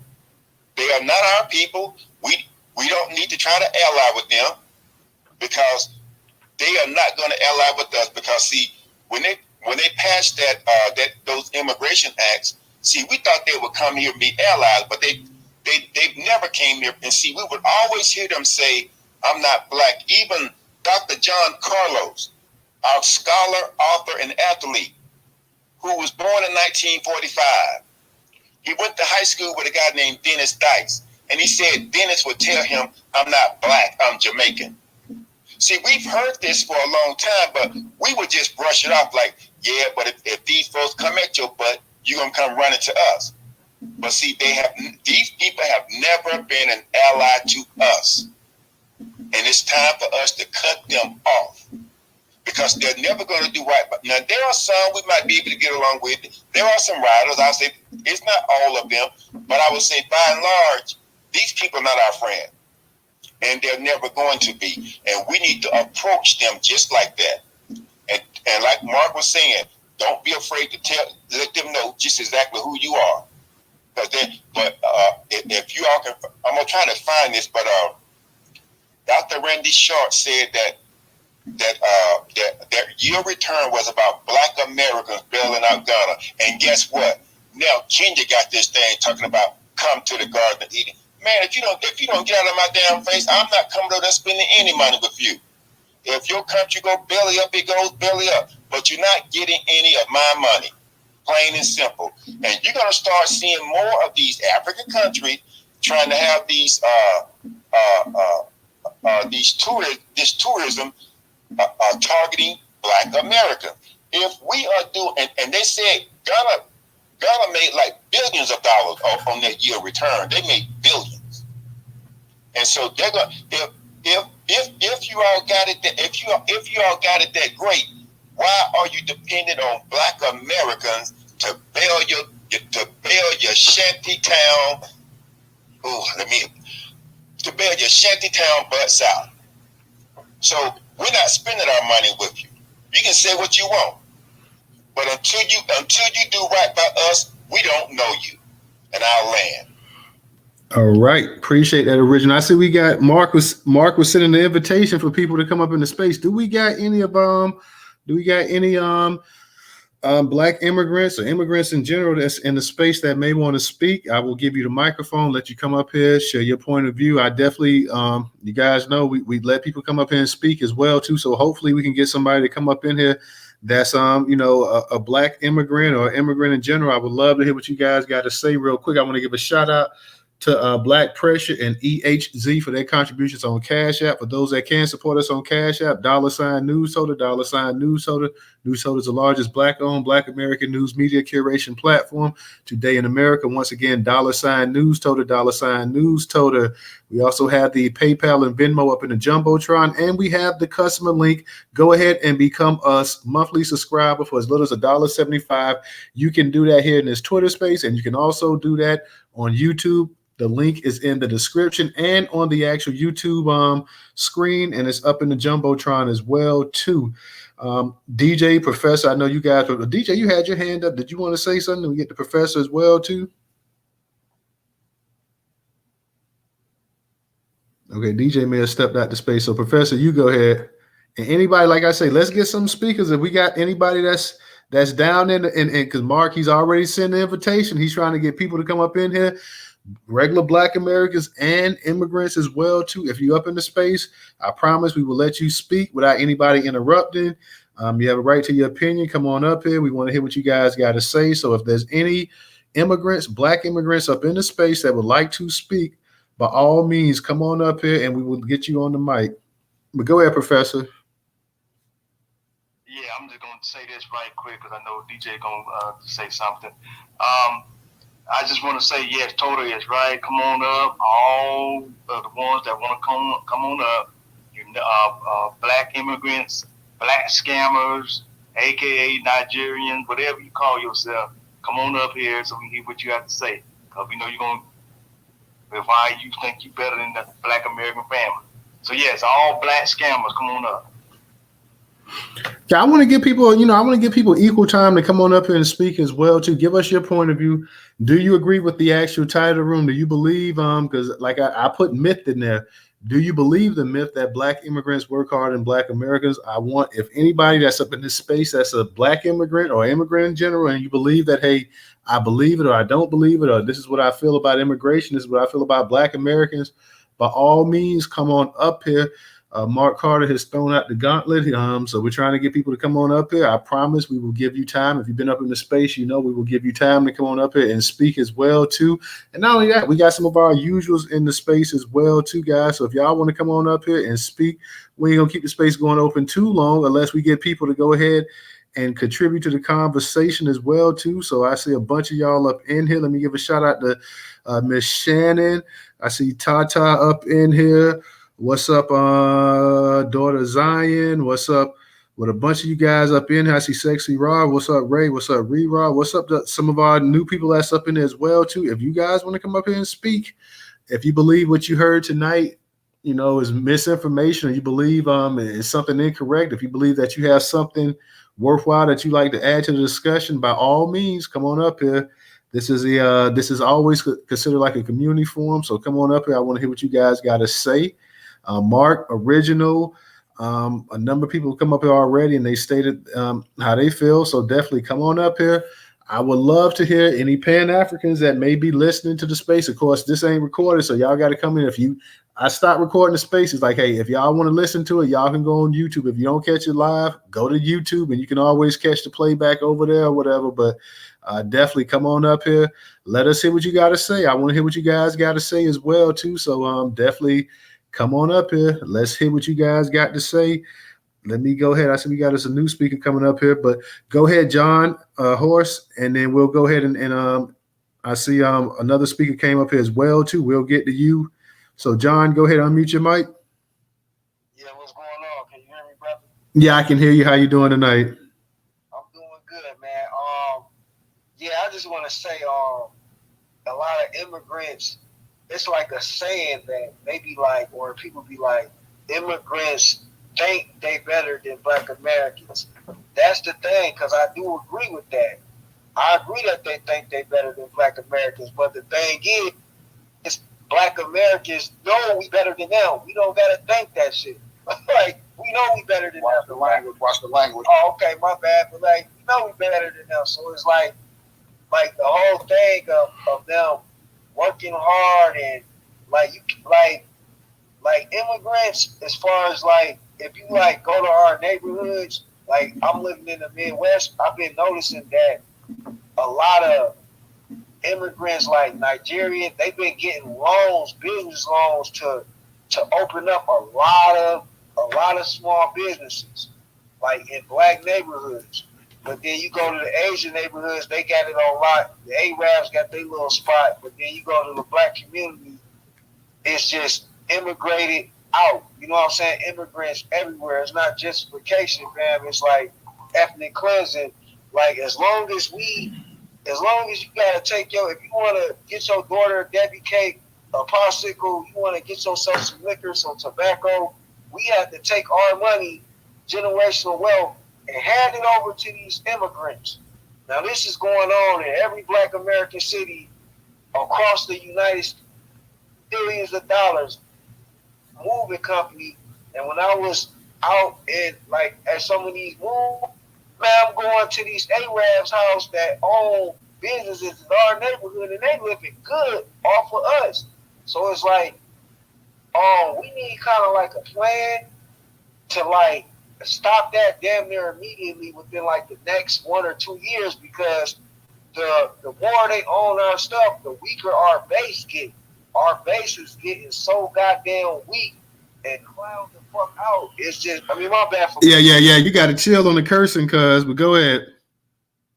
No, okay, yeah, my bad. But it's getting to the point where it's like, man, it's real hurtful. I went to the YMCW. I stay in Minneapolis. I went to the YMCW on the north side, and the YMCW got 15 locations within the Twin Cities.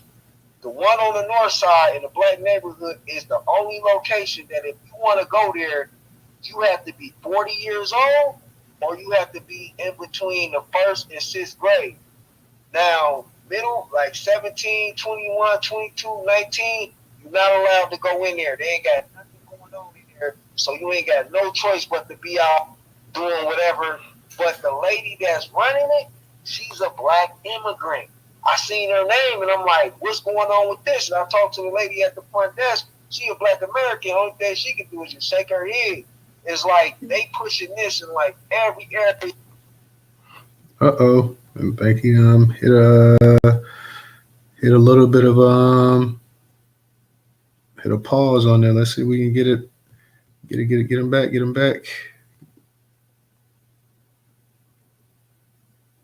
With the Asians. Asians don't shop with the Mexicans. Mexicans don't shop with the Africans. It's just us is the middleman. So once we take that down, then that that'll like they plan on trying to erase us. That'll put a monkey wrench in it because they wouldn't be able to get no money. And I'll just land my plane there. Thank you. All right, appreciate that, John. Let me give a shout out to Coach TP for his contribution on Cash App. Go ahead, DJ, you got it. And then Reed, if you want to speak, we'll go ahead and get to you. I know you don't have your hand up, but we'll see if you want to speak as well too. Go ahead, DJ, you got it. Yeah, go Yankees, man. We about to go all the way to the pen and get this money first off. Let's, you know what I'm saying? Jersey in the building, man. But yeah, deport everybody. You gotta go home. You know what I'm saying? And we sick of y'all. You know what I'm saying? So shout out to Chicago Knackers. Shout out to my man Mark right there. He said everything that I'm feeling at the end of the day. You know what I mean? And what old boys, I'm not even sure who was just speaking just right now because I ain't looking at my phone. All facts. So when you say, hey, you know, what can we do to try to combat us spending our generational wealth, our hard-on 40 hours a week, you know what I'm saying, with these folks? It's in the Jumbotron and is in the chat. Top left-hand side, it says, hello, I'd like to invite you to our space. Non-codified businesses, it takes less than a minute to join, funded socially. So basically, shout out to our sister Maggie Anderson, Chicago in the building again. She took an entire year of her life and tried, or attempted rather, and she did it for the most part, wrote a book about it, called Our Black Year, and bought nothing but black products from black Americans. And obviously folks from the diaspora too, obviously, but mainly black Americans she was buying products from. And she couldn't get everything, you know what I mean? Because that's impossible. We don't have that type of distribution or ownership, you know what I mean? But she still attempted to buy products specifically from black. I can for a minute there do about it. Our sister Maggie Anderson wrote the book, Our Black Year. Go get the book, support the book, Our Black Year. Come up to non-codified businesses because you're right. The Asians don't deal with the Koreans. I mean, the Chinese don't deal with the Koreans. You see what I'm saying? The Hindu don't deal with the Sub-Saharan African. You know what I mean? The Brazilian don't deal with the Dominican. But they come here and go against us. And we all still with the brainwash mentality of wanting to be on accord with everyone when they don't care about you. So the real narrative or argument should be of this space. Why didn't our black elders, grandparents, parents, great-grandparents, listen to folks like Dr. Claude Anderson? Hey, they're not coming to be your friend. They are coming for resources in the story. So you got to get a hold on immigration, black folks, and start locking it down on your own accord. Start building up your own businesses. Start employing your black people. Another thing, you know, dealing with this housing situation, what someone said earlier, that I think it was Mark, that, hey, man, the government's selling us out. So I got a housing issue where I don't got my own apartment no more because the original studio I was at got flooded. And then my other spot, I had to get that up too because I lost my vehicle. So I lost 2 apartments in less than a year. You feel what I'm saying? Just that quick, man. It could go down. You know what I'm saying? So what I've come to find out after doing my own little research and investigation, because I'm going through it, is that Governor Murphy over here in New Jersey sold black people out specifically. You feel what I'm saying? Because these white folks, they could go wherever they need to go. You feel what I'm saying? But he sold us out to the Hispanics specifically. And when our lieutenant governor, who was a black American woman, shout out to East Orange and rest in peace to Sissy Houston, she was the head of DCA, Lieutenant Governor Sheila Oliver, black American woman, again, rest in peace. East Orange in the building. So when she passed away, obviously you got to replace her with someone and put her in that seat because it's a government office or whatever the case be. Governor Murphy replaced her with the first Hispanic woman to head DC-8, that's Section 8 over here in New Jersey, Department of Community Affairs, and this is how they're getting the housing. So we done told y'all for the last 2 years, for those that are just kind of chiming in and getting this information, hey, Office of New America, Office of New America, Office of New America. And you need to investigate your city leaders, mayor, governor, senators, council folks, comptroller, dog catcher, sheriff, whoever. Go to Cities for Action, Cities for Action, Cities for Action in the Office of New America, and see if any of your candidates or folks that are in leadership is for immigration or immigrants coming over here. Because if they are on the list, you have to get them out in November, and obviously the following one, next 2025, when we'll be running, Governor Murphy time is up. His 2 year, 10 years up, or 2 term, 10 years up. So we need a new governor to run for SHIP. Hopefully, LaRisha Bonds will be running for governor. So go support Allah, y'all. She's running for governor of New Jersey, and we need to make sure we get our sister elected over here in New Jersey, because that's the best bet for all of New Jersey, including the 9 million white folks that's here. Because Governor Murphy ain't did nothing for them either. You should see how these white folks be talking to Murphy. They be going in on him, yo. Going in, you know what I'm saying? And he ain't from New Jersey either. He born and raised in Boston, Massachusetts. So, and he hate the Yankees. So you got to go back to the dirty Red Soxville.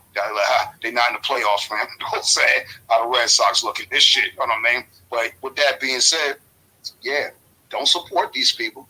I don't quit going bodega spots that I've been freaking with for my whole life, basically. You know what I mean? I stopped going there because I've been understood that we're spending our money with these people and there's no return. And when you try to go do business with them, that's when you find out that they are really bigoted, prejudiced, and racist. They don't want to spend money with you, but they want you to spend money with them. Perfect example. Have y'all seen that little trending viral video with a black brother? I think he was in Philly. He went into the Chinese restaurant and was like, hey, could you buy a t-shirt off me, $20? You know, I've been here my whole life since I was a kid. I'm gonna spend like $100,000 here with you. You can't get one $20 t-shirt? Nah. Stop supporting these people, man. You see all these Hispanics and Latinos coming up in here in America. They ain't never bought nothing off of you. They ain't never popped up at the soul food restaurant. And speaking of food, right? Here's what I've been noticing over the last couple of years, and I gotta confess, I'm gonna take one from you. Hey, black woman, we don't expect y'all to slave in the kitchen for nothing. But how is it that the Chinese and the Arabs control all the chicken shacks, yo? They chicken ain't better than yours, sister. Same thing with the hair and nail salons. Why is it that all the Chinese, Asians, Japanese, or whoever they is, whatever they identify, Asian actors, they own all the nail salons and hair salons, and y'all fly right to them. And when you ask the sisters this, the one thing they say, oh, I don't like feet, but you like money though. You can own the nail salon, employ them naggers. That's all you got to do. You can own it. You ain't got to do the work. Employ someone to do it.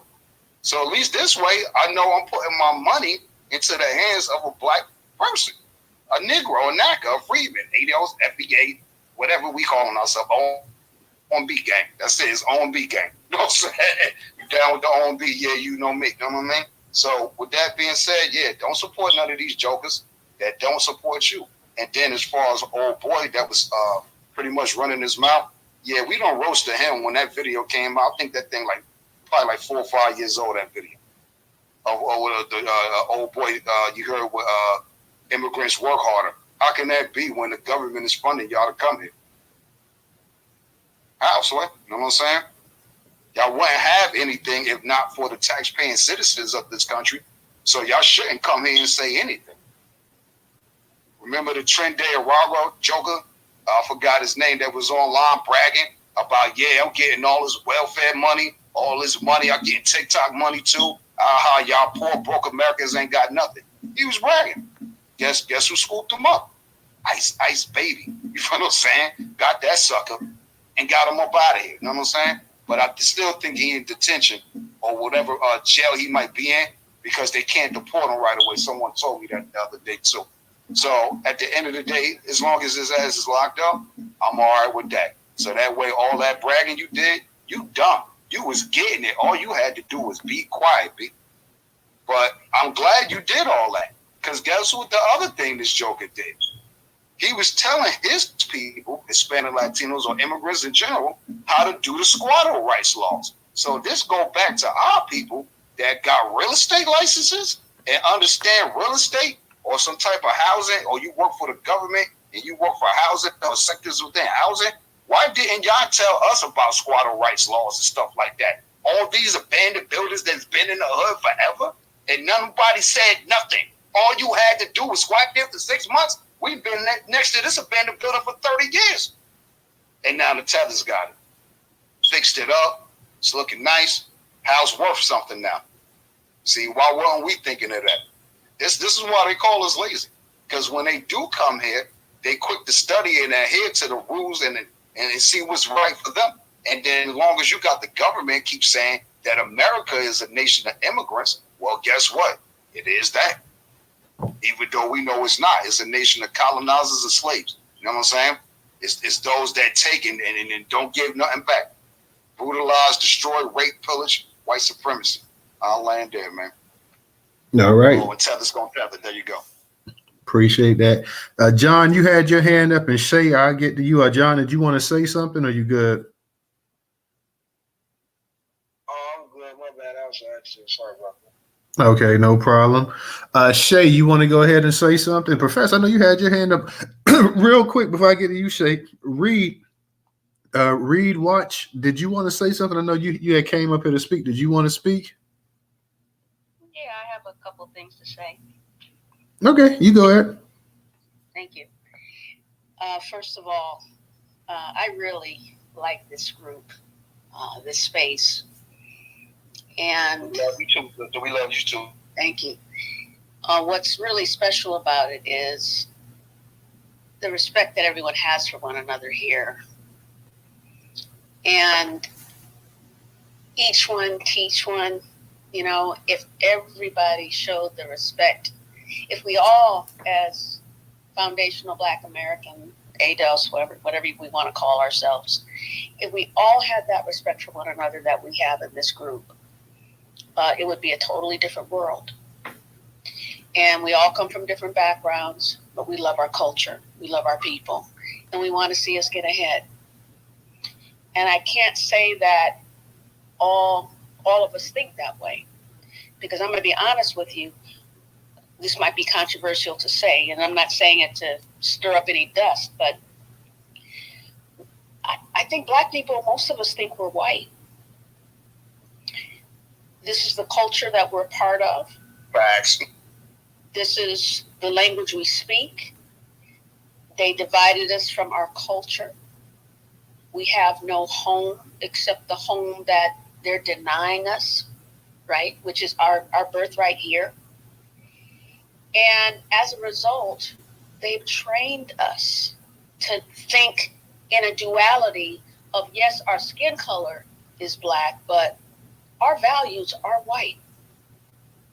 The only time it becomes a problem is when we use our intellect and we speak truth to power. And that's why they don't want to hire us. We're the only ones who can see through the BS. We know who's qualified, who's not qualified. And we do speak up, and they don't want to hear that. How can they be in charge if someone's looking over their shoulder and telling them, well, you know what, that's really not a smart thing to do. You might want to consider this. They don't want to hear that. They're supposed to be in charge. So what better way of pretending that all is right with the world and, you know, we're a melting pot, that you get people who have dark skin, who don't have our cultural baggage and background and gifts. I don't want to say it's all negative, but it's not a question of them being better, okay? Because we're all human beings. It's what the powers that be prefer. Because they can only be in charge if someone is truly underneath them. And an immigrant will come here and learn and be underneath whoever they need to be underneath to get ahead, and then overtake that person and then do the hiring. Right?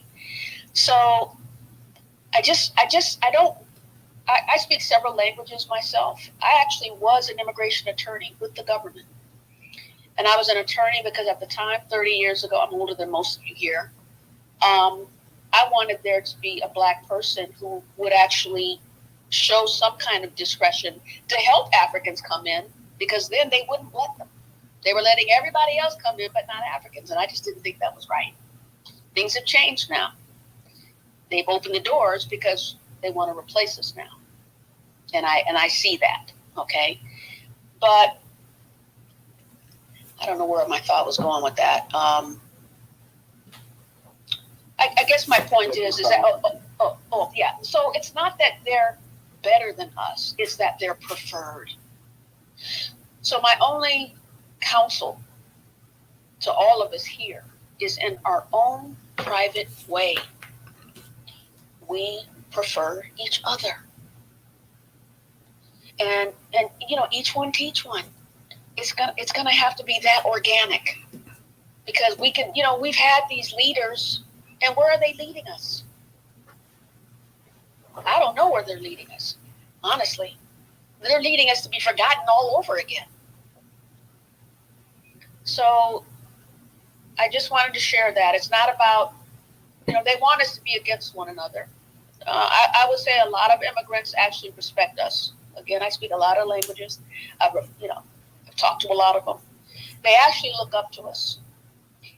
It's the people who are hiring them that prefer them over us. Because number one, if they speak with an accent, they're not from here, right? If they have a foreign accent, they're not from here, and that makes everybody calm because everybody's an immigrant. We come up here with our speech, you know, and, you know, we all have different backgrounds. I'm from the Midwest initially or whatever. But, you know, we all have our own way of speaking also. But we know who's American or who's been here forever, and we know who's not. And they prefer the ones who just got here so they can feel superior. And we're always overlooked, right?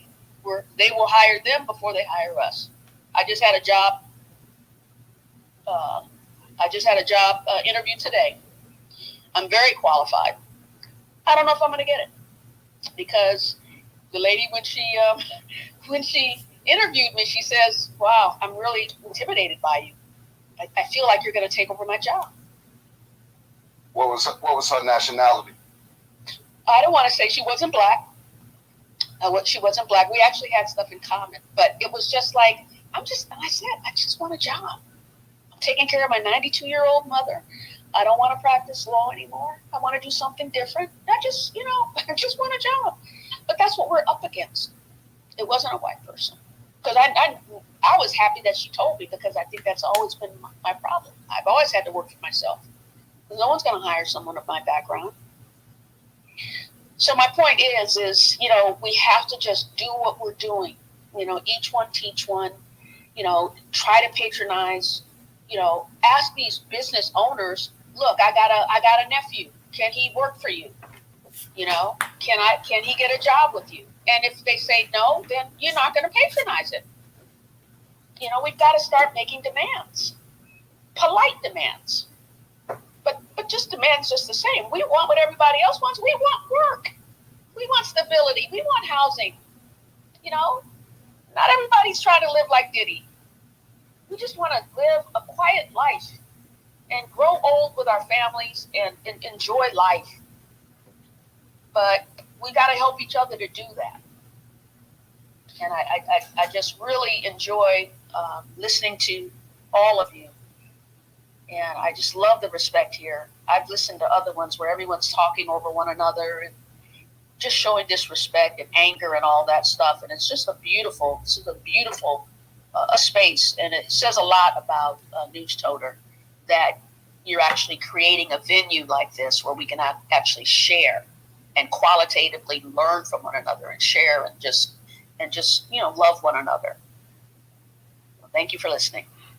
Okay, thank you, Reed. I will say one thing, and I'm gonna let Sexy Rock, since she's a new speaker, I'm gonna get to you, Shay, and I'm gonna get to you, Original. I will say one thing, and I know what you were trying to say, what us being over here so long and being under white rule, but I just have to be honest. Like I've never ever in my life like ever really looked at myself as being white or ever actually wanted to be white. So I just wanted to like I've never, when I looked in the mirror, I never thought, even though I speak English and grew up in the Christian faith and everything else that comes along with being an American, I've never ever wanted to be white. I never looked at myself as white. My family, I mean, now maybe other people, other black people from around the world, melanated people may say, well, you know what, you guys basically are dark skinned Caucasians or whatever. But I have never ever looked at myself like that. I never thought hey, I'm never going to say, you know what, I like to be white for one day. I've never, even as a kid, I never, no matter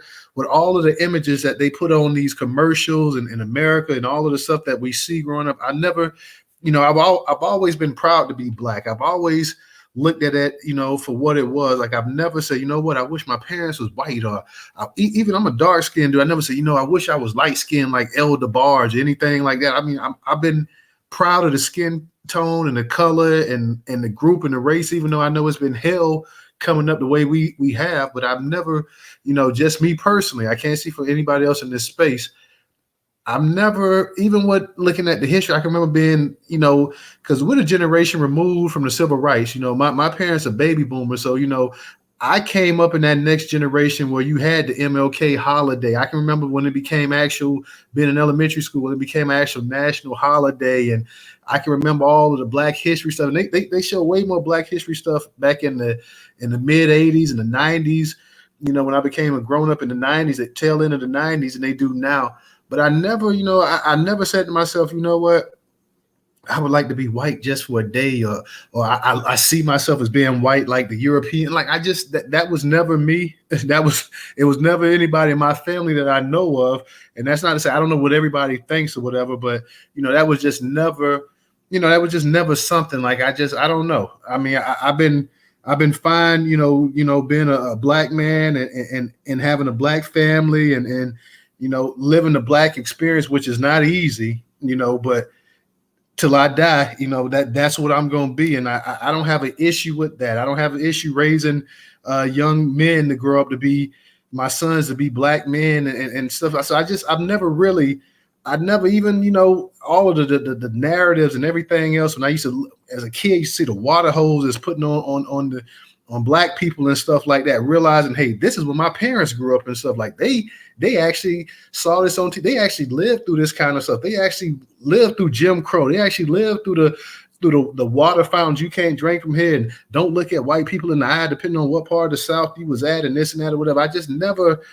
As a man, as a black man, I never ever want to see. Now, would I like to have the wealth that white people have and stuff like that? Well, yeah, I have said. I said, yeah, I wonder what it's like to have the power like white people and this and that. But I always, as a black person, wanted like, hey, what it's like to have this as a black person, as a black man. So I just, and I know you're probably trying to put it a different way, and then there's no issue about that. But I just wanted to say that, like, yeah, I never, I've never really ever experienced anything or never wanted anything like that, I should say. But I'm gonna get back to you, Reed, because I see you got your hand up. I want to get to Sexy Raw real quick, and then I'm gonna swing it back as well too. But I'll get back to you. But I just wanted to just and you were just giving your feelings, how you felt about it. So there's no issue with it about. But I'm just saying, me as personally, being the next generation after the baby boomers and the civil rights era, and being the first generation that was born into actually integration, because that's what we were the first generation actually born in integration. I just never ever wanted that myself. But let me go ahead and get the Sexy Raw, and then we'll move it back around. Sexy Raw, how you doing tonight? Hey, total, my bad, man. I was gonna say, look like we got somebody up here named Penny Loafers. Might be a new speaker, I'm thinking. Penny Loafers. Oh, that's Park Avenue. That's Park Avenue be wilding. He'll be back up here probably. If he comes back up, he be wilding. So yeah, he likes the wild. But let me go ahead and get the Sexy Raw. Sexy Raw, how you doing tonight? I'm good, WPI Newstoter and Professor. I don't even know why this question is something that an immigrant can think that they work harder than Black Americans, when you probably already covered this. For them to even think that and say that, when we are a founding population of this country, we have all kinds of ingenuity and innovations. Even our federal government has utilized our ideas for like free breakfast and things of that nature from our justice movements. You know, the Black Panthers, they took their formula and implemented it into the government and things of that nature. So I'm just confused. I'm really beginning to see a pattern of delusion for a lot of these people. And I'm really now also recognizing that they know that we are a unique ethnic group here in this country, and there's an effort to remove us because we have so much here and equity. And I'm to the point where, we're just going to have to take our what's ours, and others are going to have to starve. It is what it is. They're coming here to starve me, to kill my lineage off, to remove me off my soul. And we're not going to do that. Our ancestors went through too much, and they did it for us. So, I'm Voltroning up on my antics. You are not going to remove me, my lineage. I got already 2 generations behind me. So that's not going to happen. So I just wanted to put that out there, and I'll land. Yes, ma'am. Thank you, Sexy Rod. Thank you. Let me go ahead. I'm gonna get back to you real quick. Reed, did you had your hand up? Did you want to say something real quick after I spoke? Yeah, just real quick. I don't want to give anyone the impression that I was saying that we want to be white. What I was saying was that we've been here 400 years, and as we were the dominant group, obviously, because we outnumbered them, which is why we got the Electoral College and all that stuff. But it's not even a question of what we want to be. We're Americans. This is our country, right? I'm not saying we want to be white people, but by virtue of us just being here and living here, and our families, working in the homes of white people, and driving buses and cars, we are quintessential Americana. They've taken our story and they've turned it into theirs, right? Just like the cowboys, right? They think they're the original cowboys. Of course they weren't the original cowboys. But my point is that our cultures are so enmeshed, and I'm not saying it as a point of pride or anything like that, because we were also taught, my family, always love your people, always respect your people. That's just how it was, right? I had not wanted to be any other race. Now, I did go to Nigeria expecting to feel some kind of affinity, and all they saw was kind of a light-skinned American. Nobody said I was their sister or anything like that, or the one or two thought I could be Igbo. But the point is that we are so unique. It's not about being white, but we are Americans. Our culture is very germane to America, and that's what they don't like. That's why we get shuffled into the background. I'm not going to talk long. We get shuffled into the background, or shunted into the background, whenever we talk about our accomplishments. Why? Because you're just an American. But everybody else can brag about what their cultures are, but ours can't. Because then they'll learn this country would be nothing without us. Nothing. So it's not a question of wanting to be white. It's a question of realizing the unique role that we play and how we're disliked for it. They put us in these positions, and now, they don't want to deal with it. We're literally their stepchildren. We're literally their children. How many of us have, white blood in all of us? All of us have some kind of mixture of something after 400 years. I'm sorry. No, I'm not their children though. I'm just, I got white blood. Yeah, I got white blood in me, but I ain't their child. But go ahead. I'm sorry. But I got you. But DNA DNA wise, so we got blood in our veins that ain't ours. So it's not a question of being, part of their patrilineage, but it is a question of that's what makes us so unique. There is nobody like us on the planet.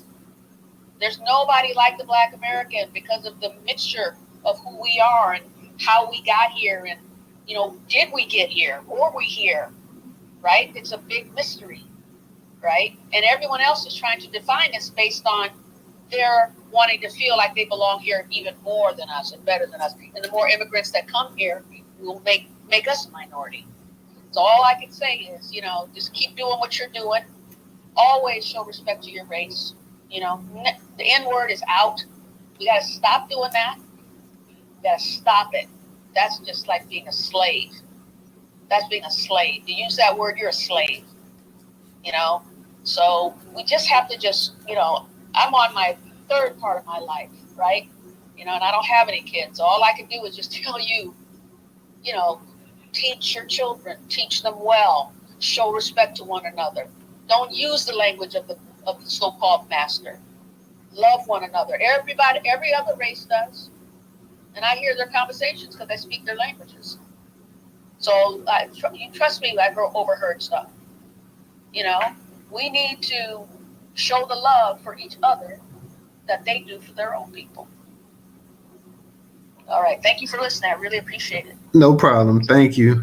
I'm going to get to Shay and Original. I'm going to get to you guys and let you guys go real quick so we can get to the new speakers, because we got a number of new speakers up here, but you guys was waiting. So I'm going to go ahead and let you guys give you a couple minutes so we can go ahead and get to no taxation, so we can get to Coach, so we can get the Rella, Erickson, everybody up here as well too. Go ahead, Shay, you got it.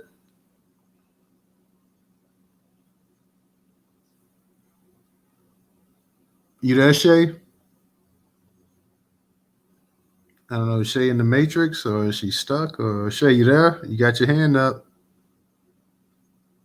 I'm going to give Shay try one more time. Shay, are you there? Okay, I may, because I don't know if Shay is in the Matrix. I think waveform is moving, but I don't know if she's speaking or not. You can see her actually moving? You can see it moving? Yeah. Shay, if you can hear us, you have to drop down. And Shay, let me drop you down real quick and then see if maybe that might make a difference. Let me go ahead and get Original, and then we'll get back to Shay if she comes back up. But go ahead, Original. Yeah, Newstoter, I just want to say this. I'm in agreement with you. I don't think that, no, we're not white people. I remember as a child, I was in the 3rd grade when schools integrated here in Georgia. And one of my friends, black friends, because the white kids wasn't our friend, but he said one day, he said, you know what, he scared the hell out of me.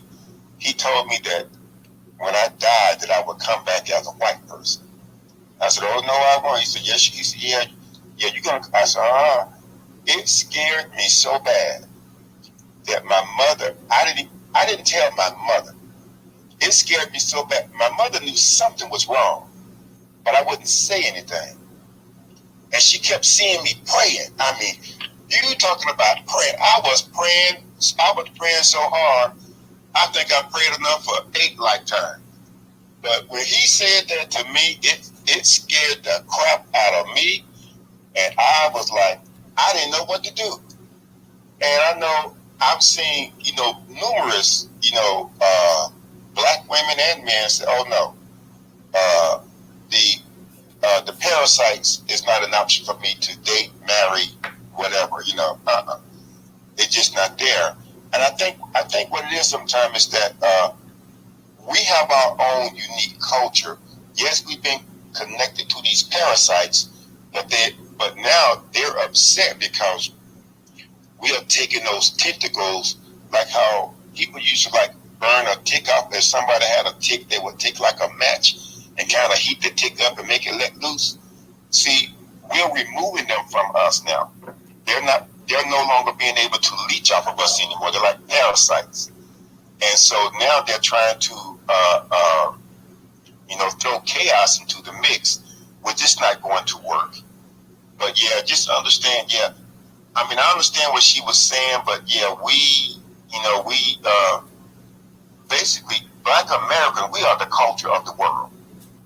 That's just who we are. We are the culture. If you look around, you see every other group, from Asians to whatever, they're always trying to emulate us. You don't see us trying to emulate them, but they are angry because they want what we have. They want to be who we are. I mean, it doesn't get any better than Black American.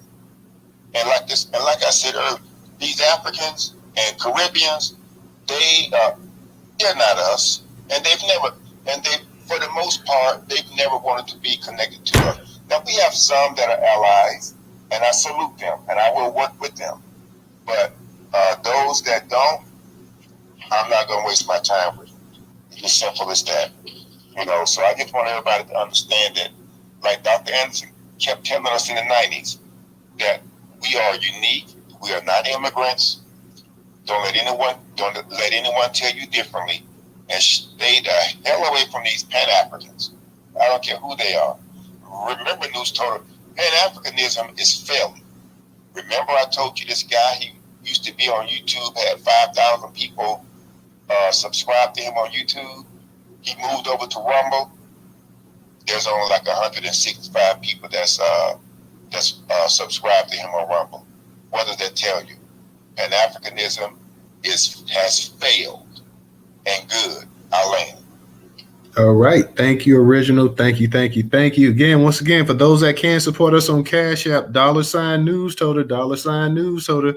We have the PayPal, Venmo up in the Jumbotron, and we also have the customer portal, the Newstoter customer link as well to become a subscriber for as little as $1.75 a month, reoccurring payment. You can support us for as little as $1.75. We need to go ahead and grow that base up, family. So for those that can, it only takes a minute to go ahead and create an account over there.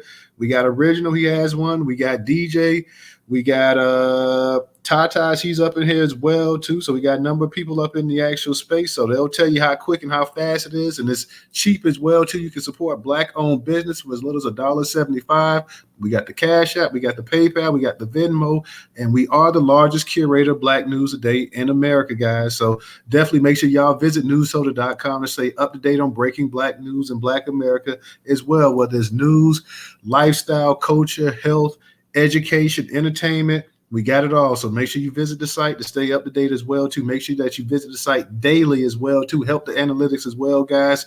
Retweet the content here on Twitter as well too. Make sure if you're not subscribed to the YouTube channel, you are. Make sure you're following us on Facebook, Twitter, Instagram, all of those places as well too, guys. So support Black-owned business that support Black-owned business as we support dozens of Black-owned content creators on the site, curating their news and distributing it to all the social media channels as well too, guys. So support Newstoter as well. Let me go ahead and get to no taxation or coach first. I believe it was no taxation. I think it was no tax. Hey, how you doing this evening? What's going on, no taxation?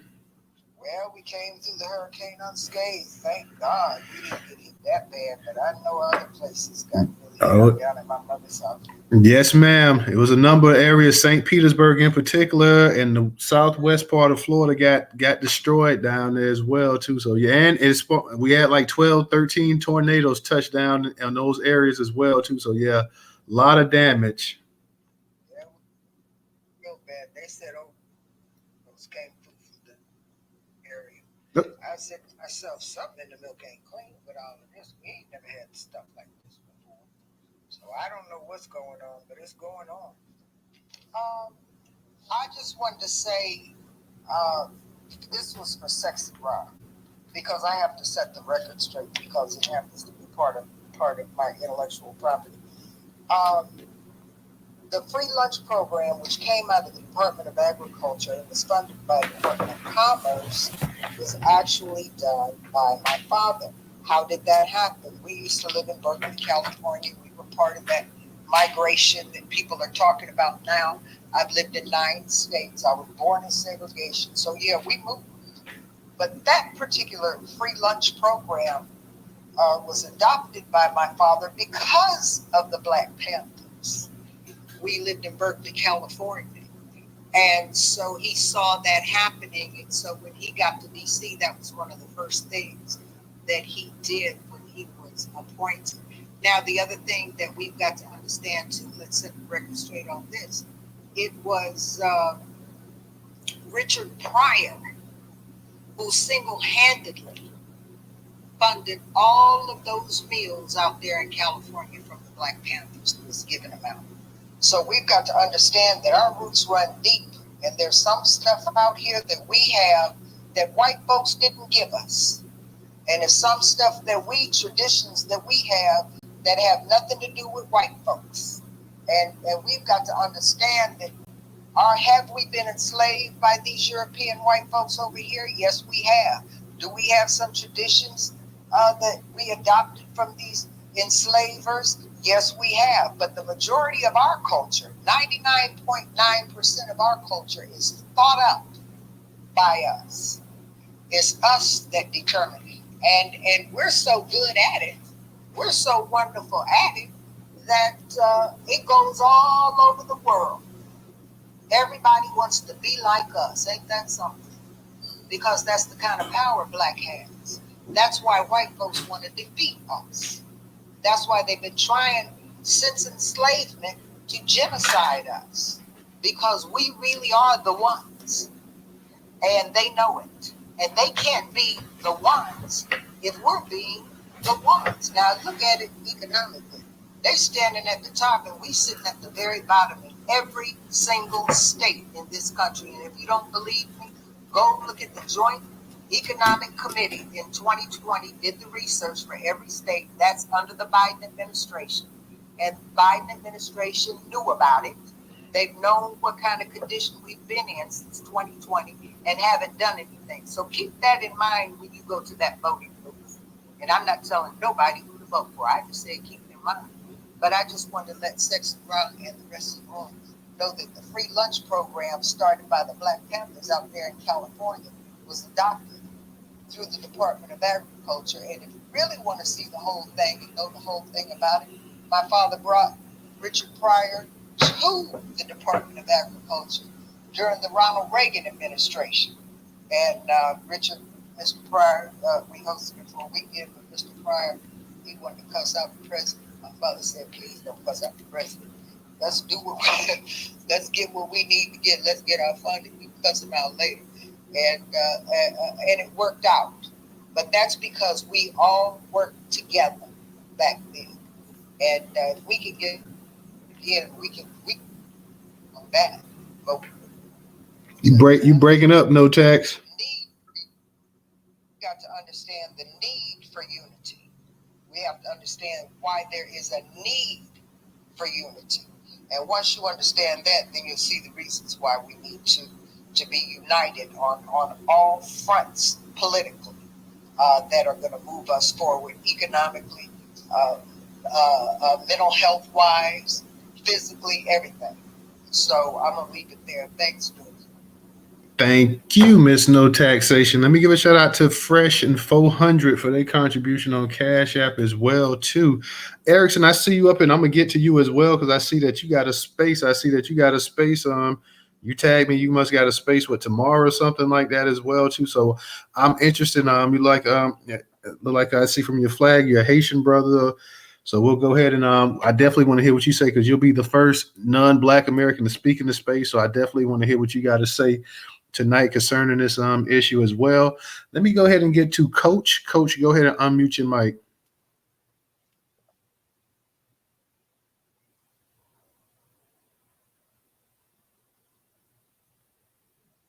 Coach, you there? I'm about to say I can't hear him. Can you hear me, Coach? Coach, you there? Coach, you there? He might be having trouble.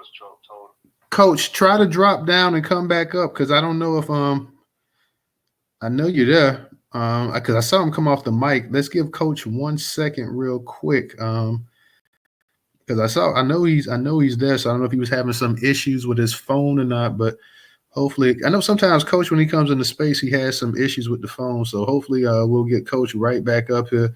While we're trying to get Coach back up here, let me go ahead and get to Erickson. And Erickson, go ahead and unmute your mic. How you doing tonight? doing? Can you hear me? Yes, I can hear you. How you doing? I'm doing good. I'm doing good. Hey, thanks for the space and thanks for the mic. I got a few things that I want to say. First, I'm gonna address the title. The idea that immigrants, and I'm saying that because I understand that I'm coming from a space of privilege, right?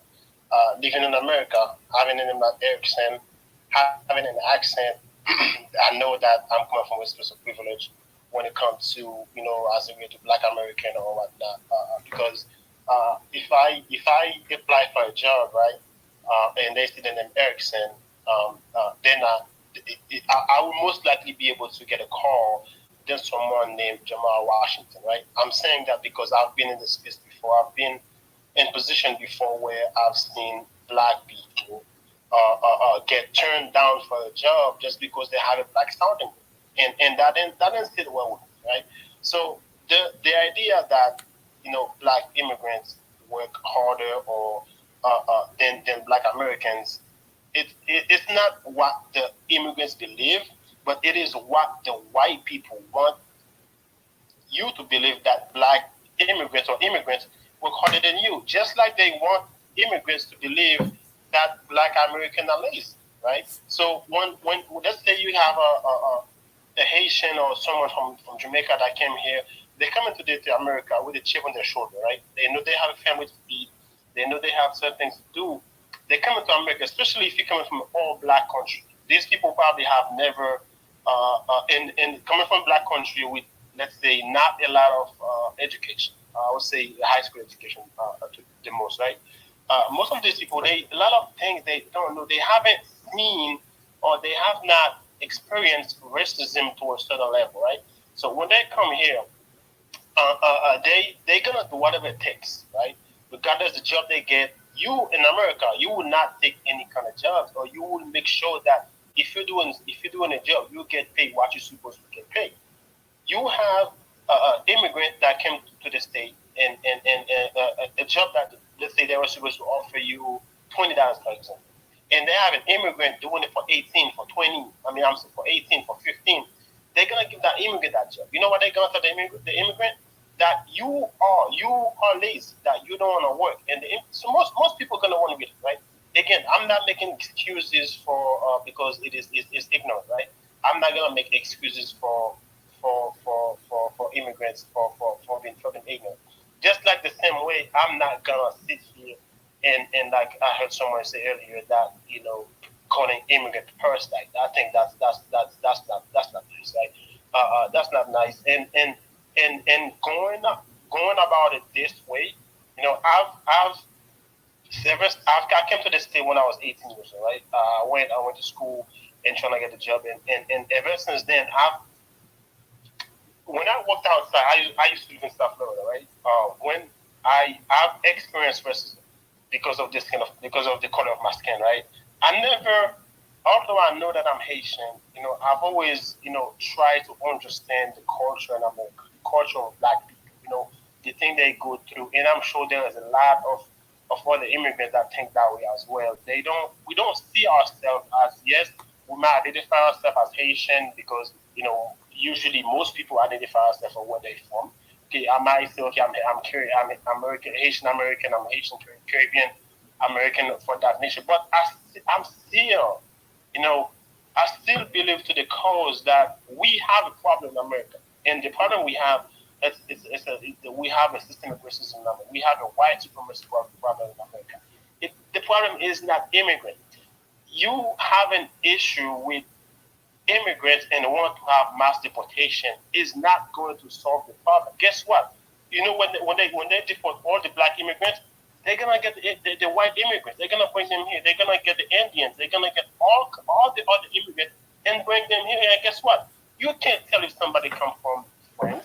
You can't tell if somebody can come from wherever the white country they're from, Ukraine, wherever that country they're from. They are white. They are still going to be in a space of privilege. Again, the thing is, what are we doing to solve this problem, right? Me personally, I've taken the initiative to help, the Black community, right? I've worked for multiple nonprofits and right now I'm spearheading a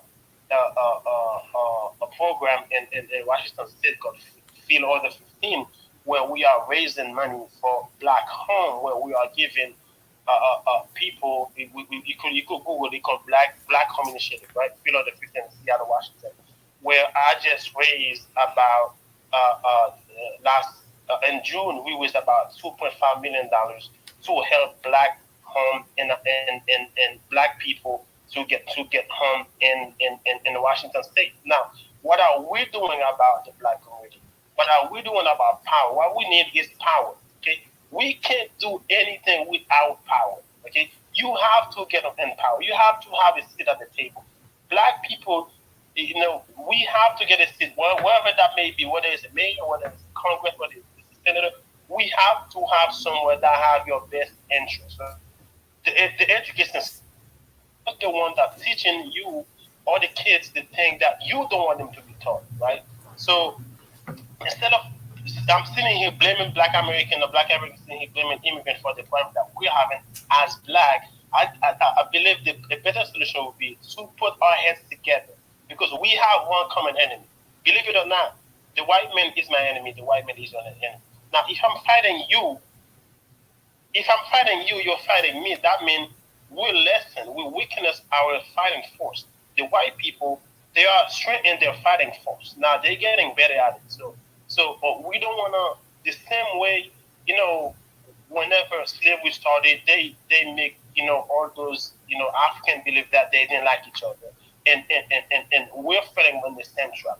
I believe we should put our heads together, right? Again, you could still represent your identity. You could still, I'm not thinking about uniformity, right? We don't have to be on the same, let's talk about unity, not uniformity. I can still represent Haiti or the Caribbean. You could represent America, whatever you want to represent. And then we could have the same, the goal is to get to power, right? Get the power, get the money, because in order to make change, you need power, you need political voice. Right now, we don't have that. So, as a Black community. So, if we have that, then we can make change. Now, blaming immigrants for it, honestly, personally, is not gonna solve. That's not the right way. Personally, I'm not saying it's not. That's everybody have their own thing. Personally, I think that's not the right way to go about it. Appreciate it, and I'll let my friend there. Okay. Now, Erickson. Now, Black American. Hands off my cats and dogs. Okay, chill out, Professor. Chill out. Erickson. Now, Black Americans, for the most part, haven't blamed. Well, you're saying that we're blaming Black immigrants and stuff like that. Black Americans, for the most part, always supported Black immigrants coming over here. I'm not going to say for the most part. They supported them 100%. They supported Black immigrants coming over here 100%, and they championed Black immigrants coming over here 1%. Now, you made an interesting statement when you saying that it was the white man that was telling you that you guys were that we were lazy, and it was a white man telling us that you guys worked harder than us. Well, I don't doubt that. Yeah, the white man said that, but then at the same time, it was a lot of immigrants, a lot of Black immigrants in particular, and white immigrants and Latino immigrants, a lot of immigrants in particular took that and they ran with it. So we can't put all the blame on the white man and say, well, the white man told us that, because I can use personal experiences. Because you said you lived in South Florida. Well, I grew up in Fort Lauderdale. I have a friend that graduated from FAMU University, a Haitian. And his father was a professor at FAMU. And I asked my Haitian friend, this had to be around 2000, 2001. I said, you know what? I heard that a lot of Haitian people think that Black Americans are lazy. And he said, yeah. He said, especially the older generation, he said, yeah, they feel like that you guys are entitled and don't want to work. And yeah, that you just blow opportunities. Now, years before that, when I was in high school, I had a friend that was Jamaican. And I asked him the same thing, and he said, yeah. He said, yeah, they feel like Black Americans are lazy and this and that or whatever. So even though white people may have told y'all that, y'all went ahead and y'all believe that. They said a lot of stuff about immigrants, especially about Black immigrants to Black Americans. yet Black Americans still, everything that we had in this country, we still volunteered and we still offered. Now, it's great that you got a nonprofit and you said you're helping the Black community, but before you guys were ever in position to form nonprofits and to help the Black community, as you say, Black Americans was doing that for you guys. And before you guys ever was in position to do that, you know, it was Black Americans that championed when you guys, especially the Haitians, was getting left out there on the ocean and everything and sent back around. It was Black Americans in South Florida that was fighting for your rights to come here to this country, because we saw the Cubans coming and we saw you being turned around as well too. So Black Americans have always championed them, always looked out for other Black people that they felt was, hey, they were Black people no matter what part of the world they came from. These were our people. We're gonna look out for them or whatever differences we might have had or whatever. We still had your back. So we can't sit up here and we can't say just blame the white man totally for this and that or whatever. A lot of Black immigrants, when they did get over here and they did get a position and they did get their foot in there, you know, you guys, especially in South Florida, I can attest to this. You guys have your own enclaves. Whether you're in Fort Lauderdale, you had the Jamaicans had their section in Lauderdale Lakes and Lauderhill and everything else. They had their whole little strip malls and everything else, businesses that, you know, was Jamaican businesses. And the same thing we know in Little Haiti down there in Miami as well, too. So we can't just sit up here and just put this thing all, well, you guys want to just get rid of the immigrants? And you're saying that no, we're not saying that. We know for a fact, and it's been proven statistically, that immigration, especially illegal immigration, impacts unskilled Black male workers more than any other group in this country. That has been proven by the actual immigration center itself. That's not something that Black people made up. And just to be for sure, you're right. Immigration that started in the late 1800s, when they were sitting over here flooding the gate with white people, was a way to go ahead and to push Black people out of the place as well, too. So immigration has been used on all fronts. Be it white immigrants, that there have been more white immigrants that they flooded anybody else, be Asian immigrants, be other Latino immigrants, be Black immigrants. So, you know, what you're saying, you know, I can understand some of what you're saying, but immigration as a whole, you know, has not really been beneficial to Black people, especially when you say illegal immigration. Now, we know there's going to be legal immigration in the country. We know there's going to be that. But the actual illegal immigration that just constantly flooding, well, resources do get used up.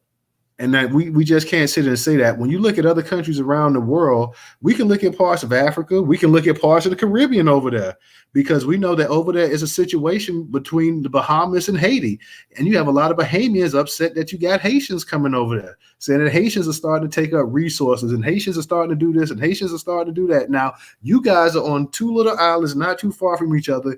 You got the entire Caribbean. You guys could have one currency. Y'all could trade with each other and everything else like that. But when one's going to the other island, the other one is getting upset and getting mad about it.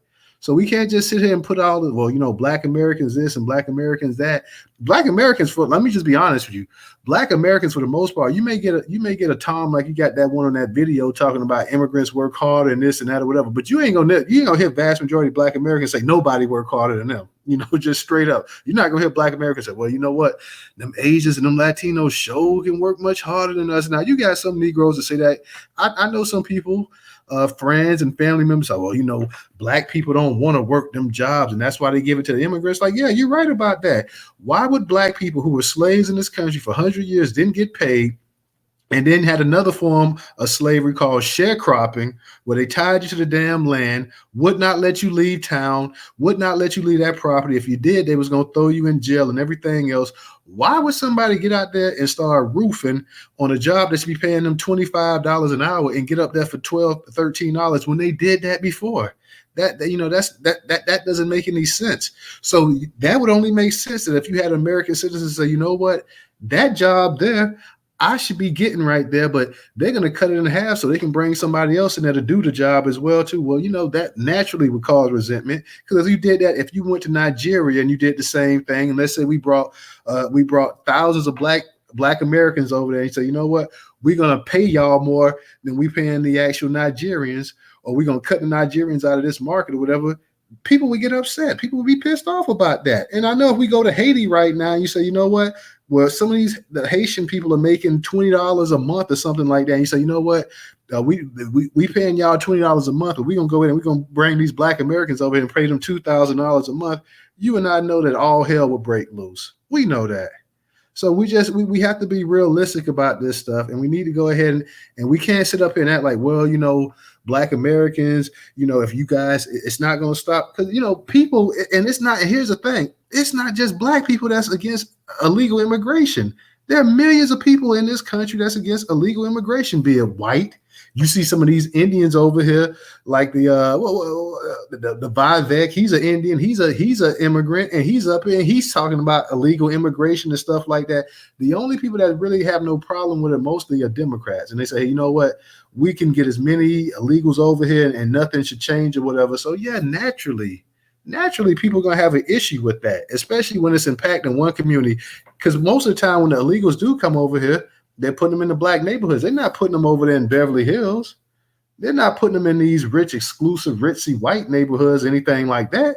They're sticking them right in the Black neighborhoods. Now tell me how fair is that, hey, I can put you in a Black neighborhood and within a year or two, you can own a business, and then people who've been living in those neighborhoods for 20, 30 years, they don't own anything. I mean, yeah, that's going to cause a little bit of animosity, and even still, Black people are still supported whatsoever. Still supported everybody that came over there, from the Latinos, because they started pushing Latinos in these neighborhoods in the 50s, in the 60s, and especially up north. They supported Mexicans out west. They supported the Asians for as far back as the 1800s. People forget about that. People forget about how Black Americans, more than any other group, more than the white people, have championed immigration, have looked out for immigrants and everything else like that. Somehow this gets confused. Somehow this gets remixed and everything else like that. So, yeah, we know that we know that it's not solely Black immigrants. We understand that. We know that Black immigrants are actually a small percent of the actual immigrants coming into this country compared to the Latinos and even the European whites as well too. But that does need to be. They need to fix the immigration system, and they're just the way it is, because we can't show up to any other country. I can't show up to Great Britain tomorrow, sneak into the country illegally, and then get fed, get clothed, get health insurance, get education, get everything that everybody else in the world can get coming over here. I couldn't sneak into China and get any of that stuff as well either. I couldn't sneak into Russia and get that. I couldn't sneak into India and get that. But you can come over here legally in this country, and you can get access to this and that. And then the first thing, unfortunately, you got a lot of Black immigrants sitting up here talking about y'all on Section 8, y'all on food stamp. If it wasn't for white people, y'all be this and y'all be that as well too. So let's not act like this is a one-sided thing right here, because there's nothing one-sided whatsoever about this. People get over here, because I can remember being a child in the mid 80s in elementary school. I remember the perception of a lot of Caribbean, and it's not just Haitian. I remember the perception of Jamaicans as well too. Okay, Jamaicans didn't have they didn't have the reputation that Haitians had, but at one time it kind of was a pecking order in South Florida. You had the Bahamians was number one, Jamaicans was number two, and the Haitians was number three. So I'm old enough to remember all of that. I'm old enough to remember the treatment and everything else like that as well too. And Black people, my mom and dad, my parents never say, you know what? Them Haitians are dirty. Don't play with them. They believe in voodoo. They believe in this and that. Leave them damn Haitians alone. Never said anything like that. Never said anything about the Bahamians like that. Never said anything about the Jamaicans like that. You never heard people saying, hey, they lazy. They don't want to work. They coming over here sucking up the system on welfare, nothing like that. You never heard people saying that they were heathens and all this other kind of stuff as well too. So, but the same thing at the same time. And I saw the way things changed towards the late 80s, early 90s, as you guys came over and you got acclimated into the actual system. You guys started coming into the Black culture a lot, Black American culture. You started listening more to the music. Your clothing and everything else changed as well. Your swag changed. The way you got your haircut changed. A whole lot of things changed or whatever. And you hear Black people say, this is our culture. Y'all can't get in this. Dress the way you was dressing back in 1988. You can't talk to them Black girls. No. None of that ever happened. I can remember people putting on food drives and donating clothes. I can remember my mom saying, hey, you know what? You outgrew this. I'm going to go ahead and we're going to donate this to this drive. So these kids here that don't have anything, they can get something. I can remember my great grandma back in the mid 80s, having African kids over there paying $4-5 a month, donating what she could. This woman here was disabled, living in the projects, donating what little bit she had to people over there in Africa, thinking that she's making a difference.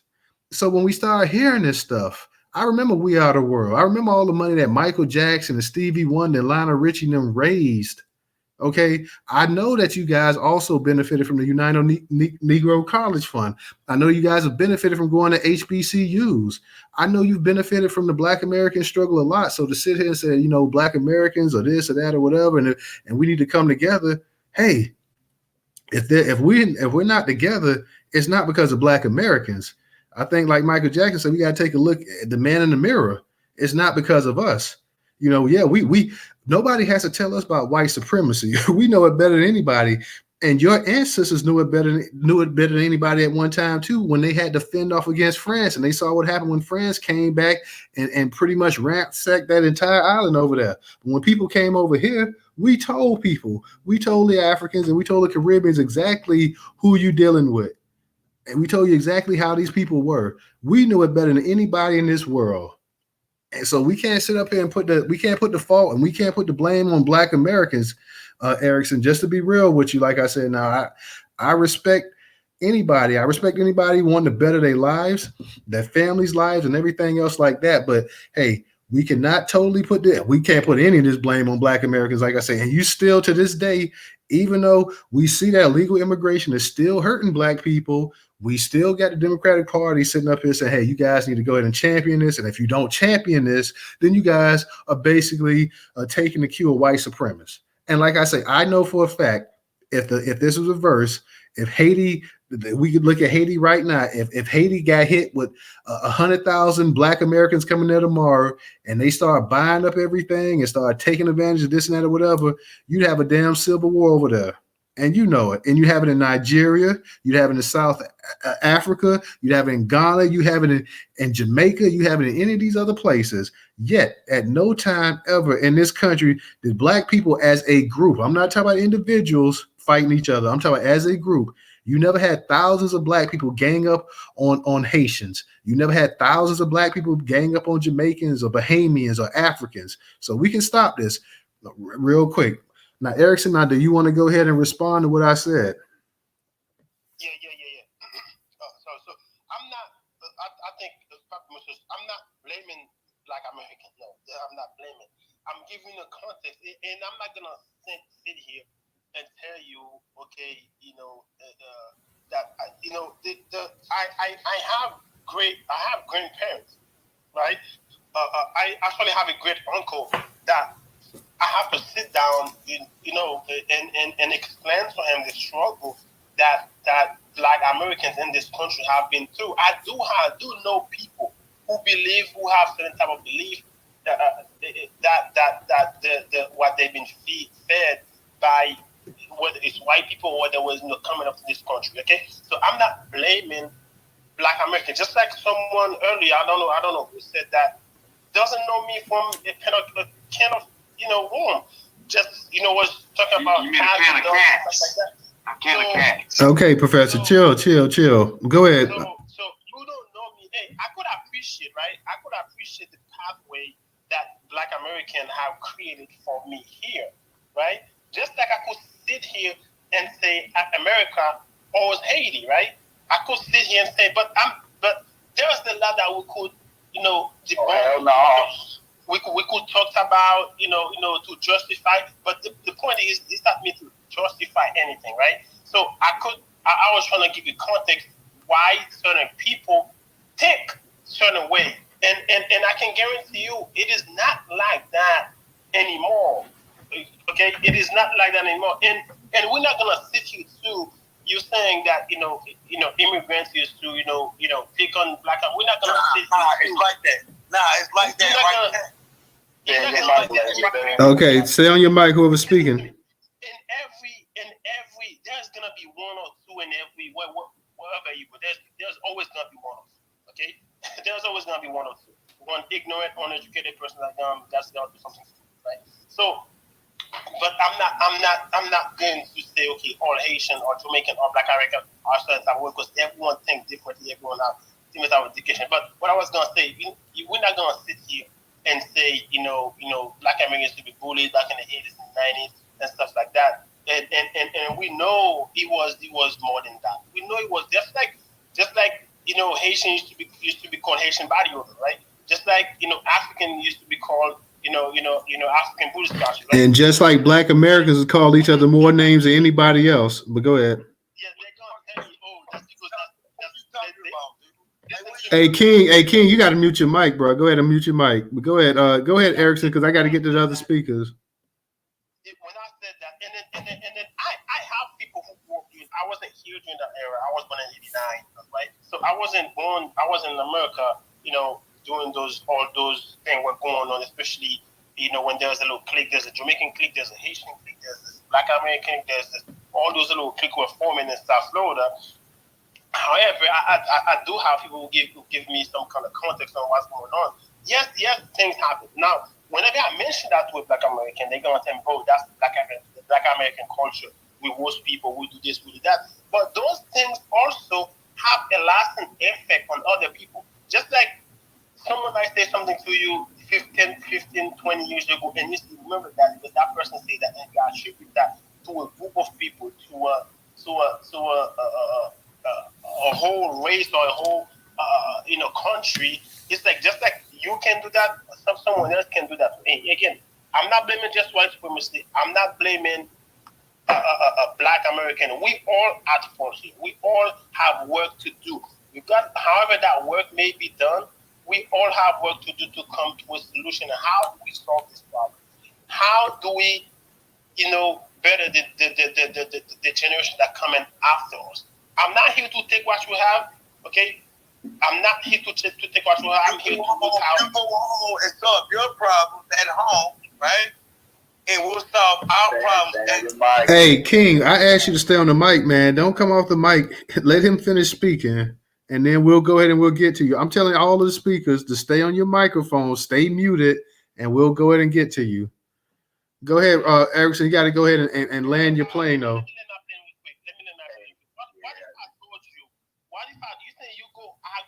What if I told you my great-great-grandfather was a runaway slave from America? Yeah, you wouldn't believe me, right? So my great-grandfather was the one. I think there's an echo. My great-grandfather, right, was a runaway slave from a plantation in Mississippi, right? So went to Haiti, got his freedom, and then ever since then they established a family in Haiti. So I do have my roots here, right? So you can't tell me go back to Haiti. So I'm here. Hey, King, if you come off your mic again, I'm gonna have to drop you down. That's why I dropped him. Yeah, I mean, like you wilding. Thursday. Okay, Erickson, real quick. I'm gonna land your plane, but I'm gonna say this right here. Your great grandfather that left here and went to Haiti or whatever.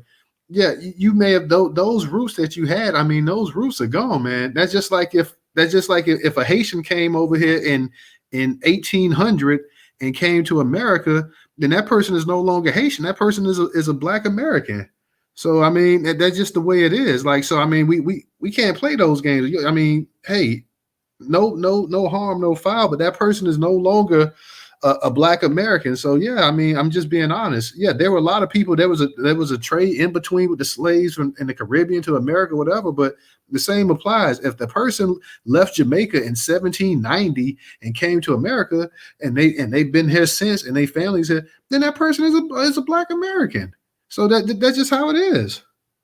My great grandfather was living in 1842. Right, 1842. That's when they went to Haiti, and because at the time Haiti was already a free country, right?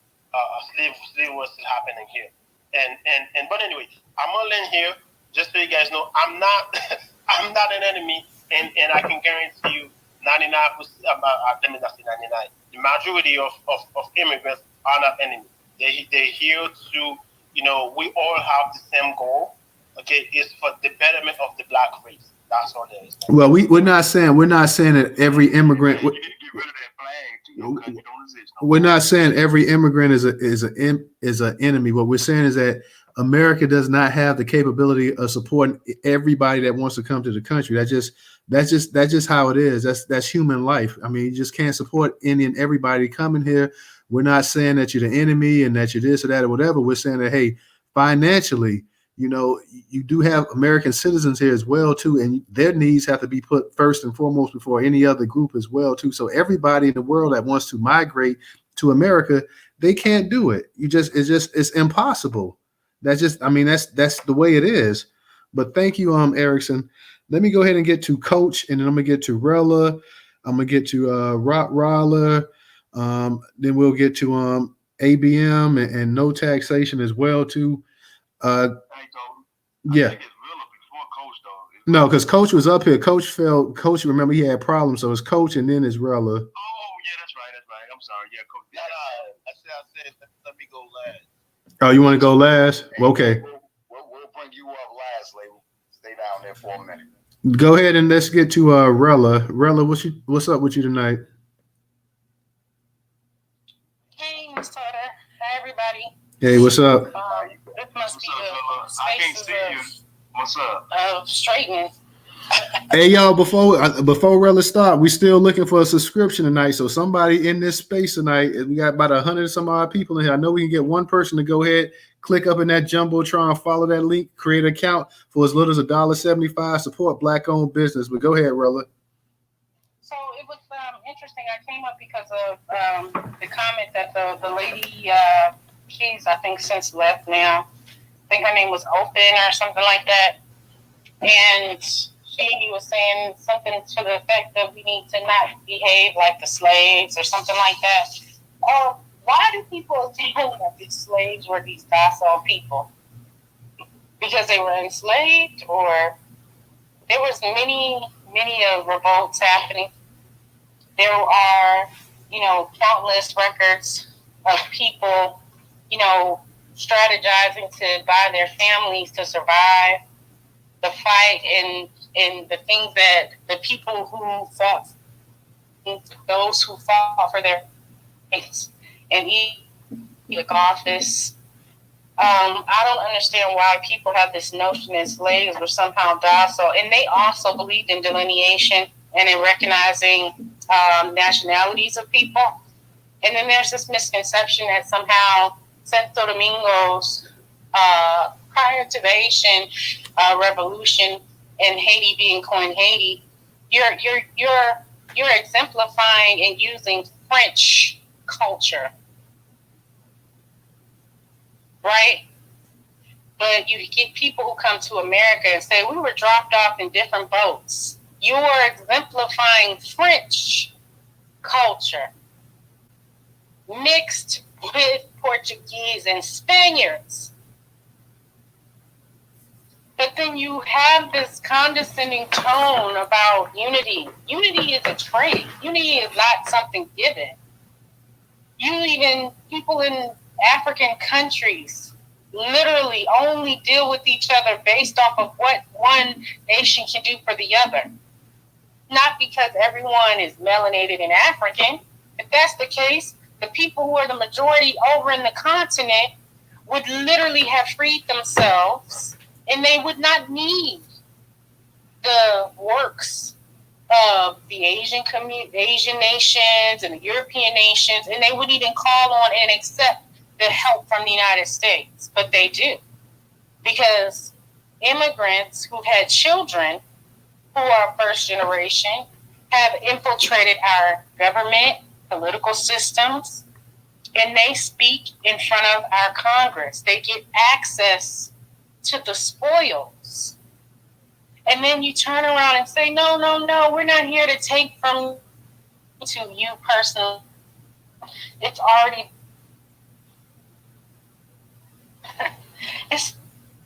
so when we're having these conversations and you hear someone say, don't be like the slaves, and I'm thinking to myself, who are you? Who are you? Who are your family? Why would you even position yourself to think that you could come in and actually tell descendants what and who to be? I could never go to another country and do that.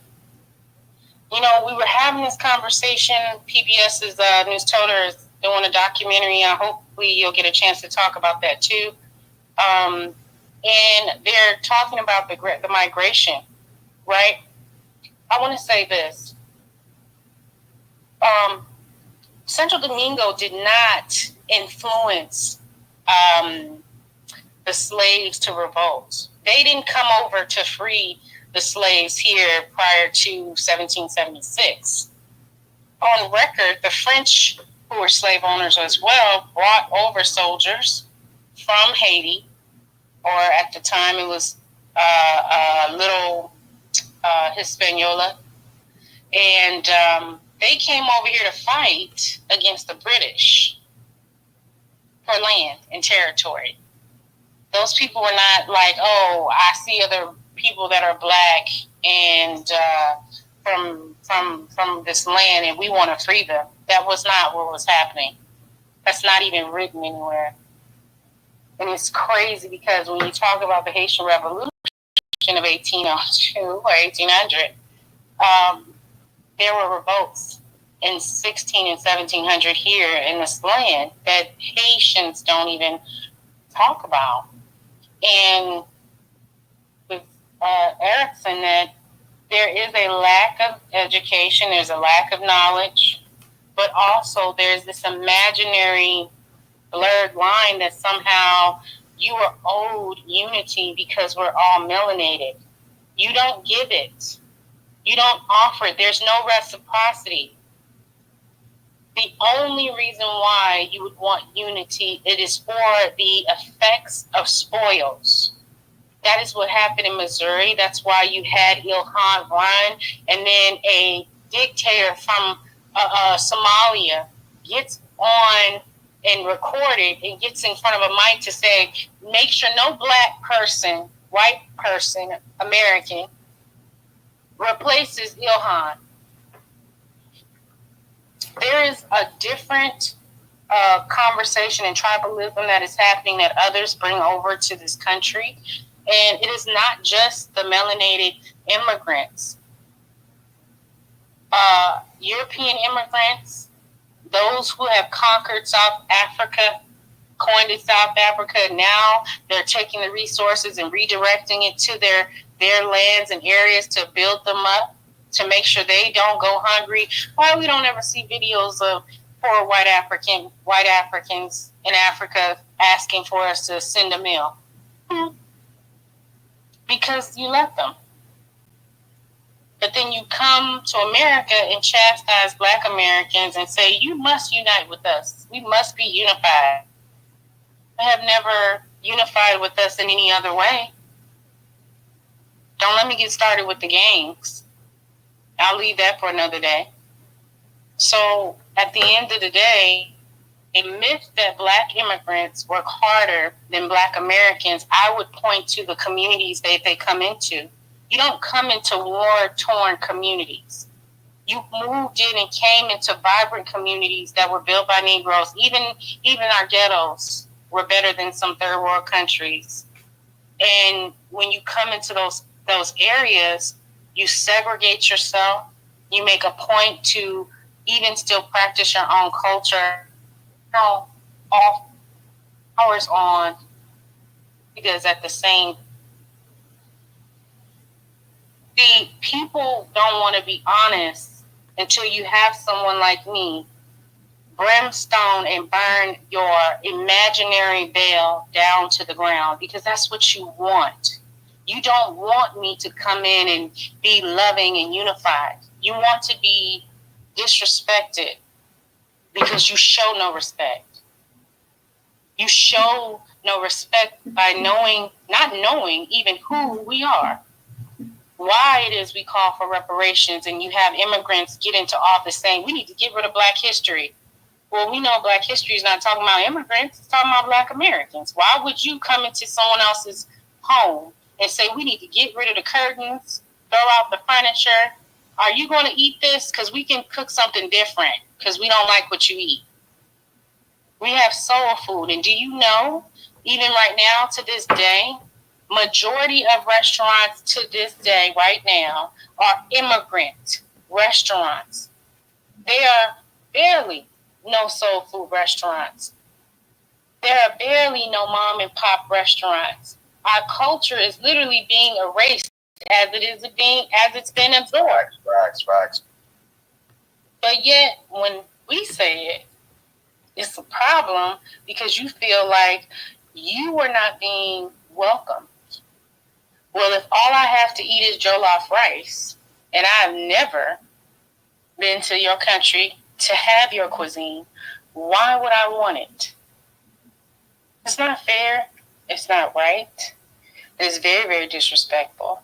And I think it's even more disrespectful of the fact that you've entered our institutions, educational institutions, and been around us for so long that people want us to be African. They want us to be Caribbean, ignore ourselves, die to ourselves so that they can be propped up on a pedestal. And that is why erasure is dangerous. That is why immigration is dangerous. If when DACA was created, it had no space in there for the descendant community when DACA was created to receive funding, immigration is a harm. If when you have a Caribbean caucus and we have yet to get our Freedmen caucus, our Freedmen Bureau, but you have a Caribbean Bureau, whilst you partake in the Black Caucus, the NAACP, even though it was created by Jews for nefarious reasons, Ida B. Wells talks about it. That's why she left the organization. If they don't even protect Black Americans, and then the people who come into the country don't even realize NAACP has not protected Black Americans in any form or fashion, but we somehow are called to unify with you, immigration has harmed us. That's not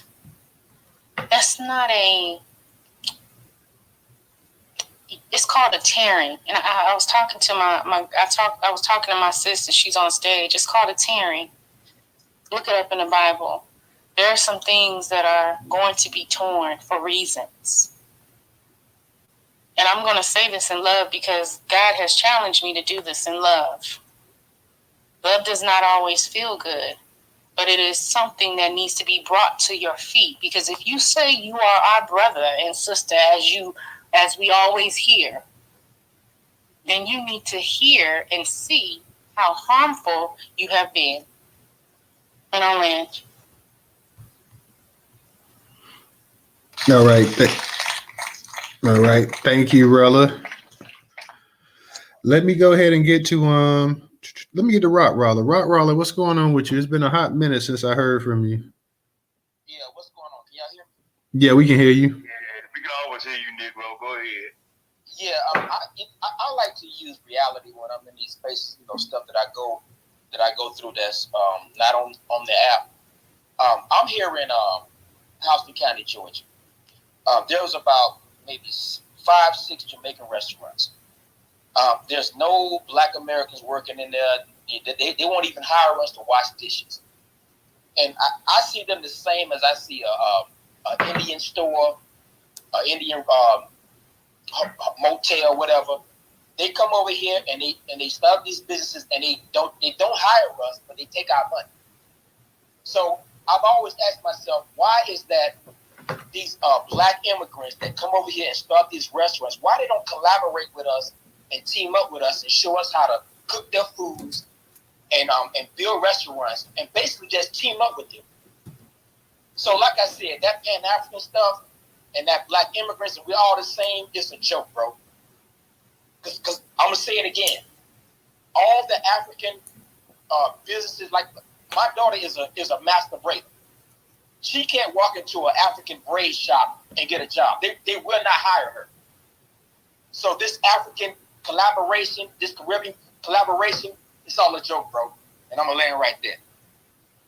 All right. Thank you, Rock Roller. Thank you. It's been a hot minute since we heard from you, but good to hear from you. Let me go ahead and get to Yeah, it's all been they all chartered. They all chartered. Hey, who the hell? Oh, okay. I can't do it with this dude here no more. That's it. Don't bring this dude back up here. God damn, this dude here. Old drunken monkey. Damn, like this Negro here. Don't bring this dude up. Don't bring him up no more. We just had some black labor today, man. Damn, this nigga just wants some attention or something. Like, good lord. Man, go sleep it off. How about that? Let me go ahead and let me get Trouble up here. Trouble, what's going on tonight? Hey, Newstoter. Shout out to the black family in the room tonight, the co-host, DJ, and Sir Professional. What's up, baby? How you doing? You sound like you got a cold, brother. I got some things going on with my lungs right now, but I'm getting it figured out. Okay, well. So I came to the space late, so I know that you all had a pretty robust conversation. I came in on my sister Rella, putting some honey and lemon pepper on it like she always do, cooking it up nice and easy for you up in here. And so I'll just speak directly to. I'll have to run the space back later on, but the myth that black immigrants work harder than black Americans. And it's funny that you held this space with this title, because I've seen a few things online this week, and even because I'm on vacation this week, I was able to watch a few movies, for the first time in about 6 months.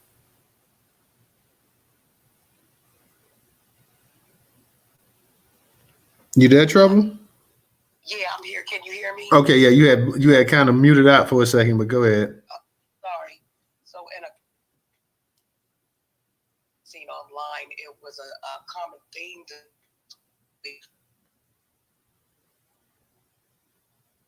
Trouble, you sound like you might be in the Matrix. Can you go ahead now, because we can hear you now. Yeah, you're going in and out, Trouble. Okay, hold on. Let me move about. Can you hear me now? Yeah, we can hear you. Is it? Yeah, you good right now. You good right now. All right, word.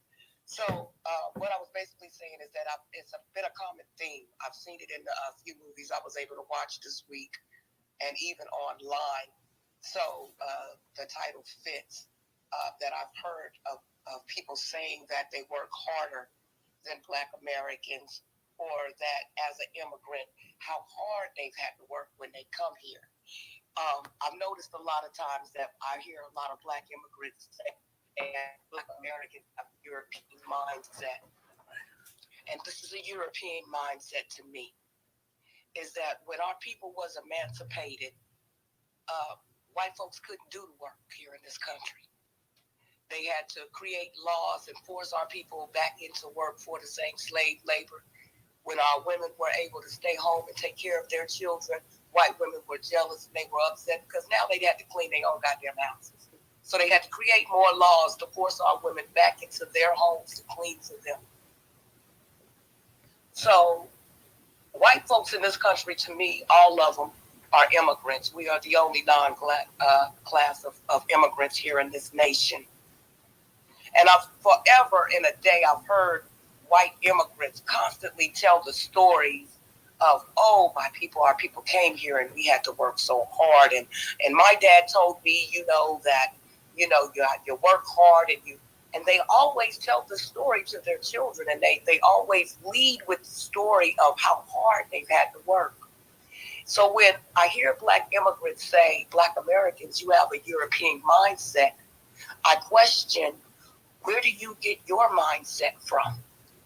Because you sound like the Europeans to me when you start talking about how much harder you had to work when you got here in a nation that you chose to come to.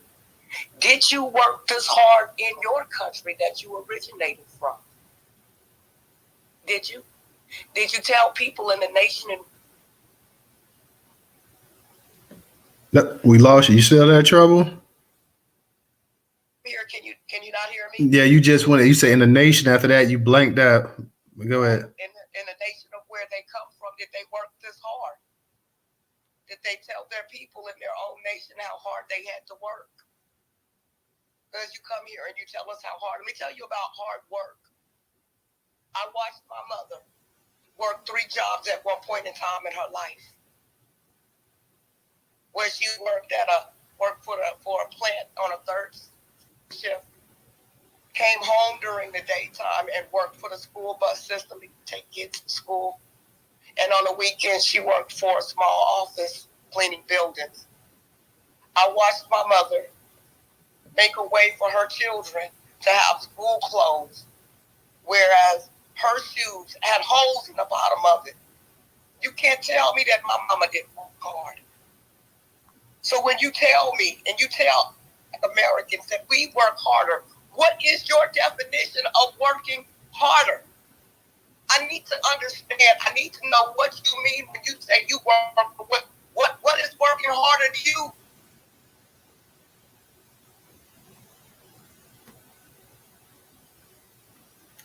I think we lost you. Get in trouble. You back? God damn it. So I'll land right there because I just really want to know when they say they work harder than us. God damn it, how harder do you work? What is your definition of working hard? And I'll land right there. Real talk. Thank you, Trouble. Thank you, and definitely get some rest. My sister, her voice ain't as quite as powerful as it normally is, but she's still delivering that fire though. So shout out to my girl Trouble. This is one of my favorites right here. So I'm always glad to have Trouble up in the spot as well too. Let me say this right here for anybody else in the space. If you drunk or you high, go to bed. Don't request a microphone. If you're drunk, you high, go sleep it off. Get ready for work tomorrow or whatever you gonna do, man. Nobody wants to hear this. I don't know why we sometimes get occasionally drunk and high people up in here, and you try to be decent, let the people come up and talk, and they still get to just rambling on or whatever. If you're drunk, you high, this space is not for you. Go ahead and come back to us another night when you sober up some. Go drink you some black coffee or whatever, and go to bed for the night, man. Straight up. Let me get to let me go ahead and get to I don't know. I think Boss Lady might have been next, or was it Stephanie? Coach, I know you said you want to go last, so I'm gonna get to you. It was Boss Lady and then Stephanie. Boss Lady and then Stephanie. Okay, so this is what I'm gonna do. I'm gonna go Boss Lady. Coach said he holding. Coach said he was holding. Yeah, Coach said he holding. I'm gonna go Boss Lady. I'm gonna go Stephanie.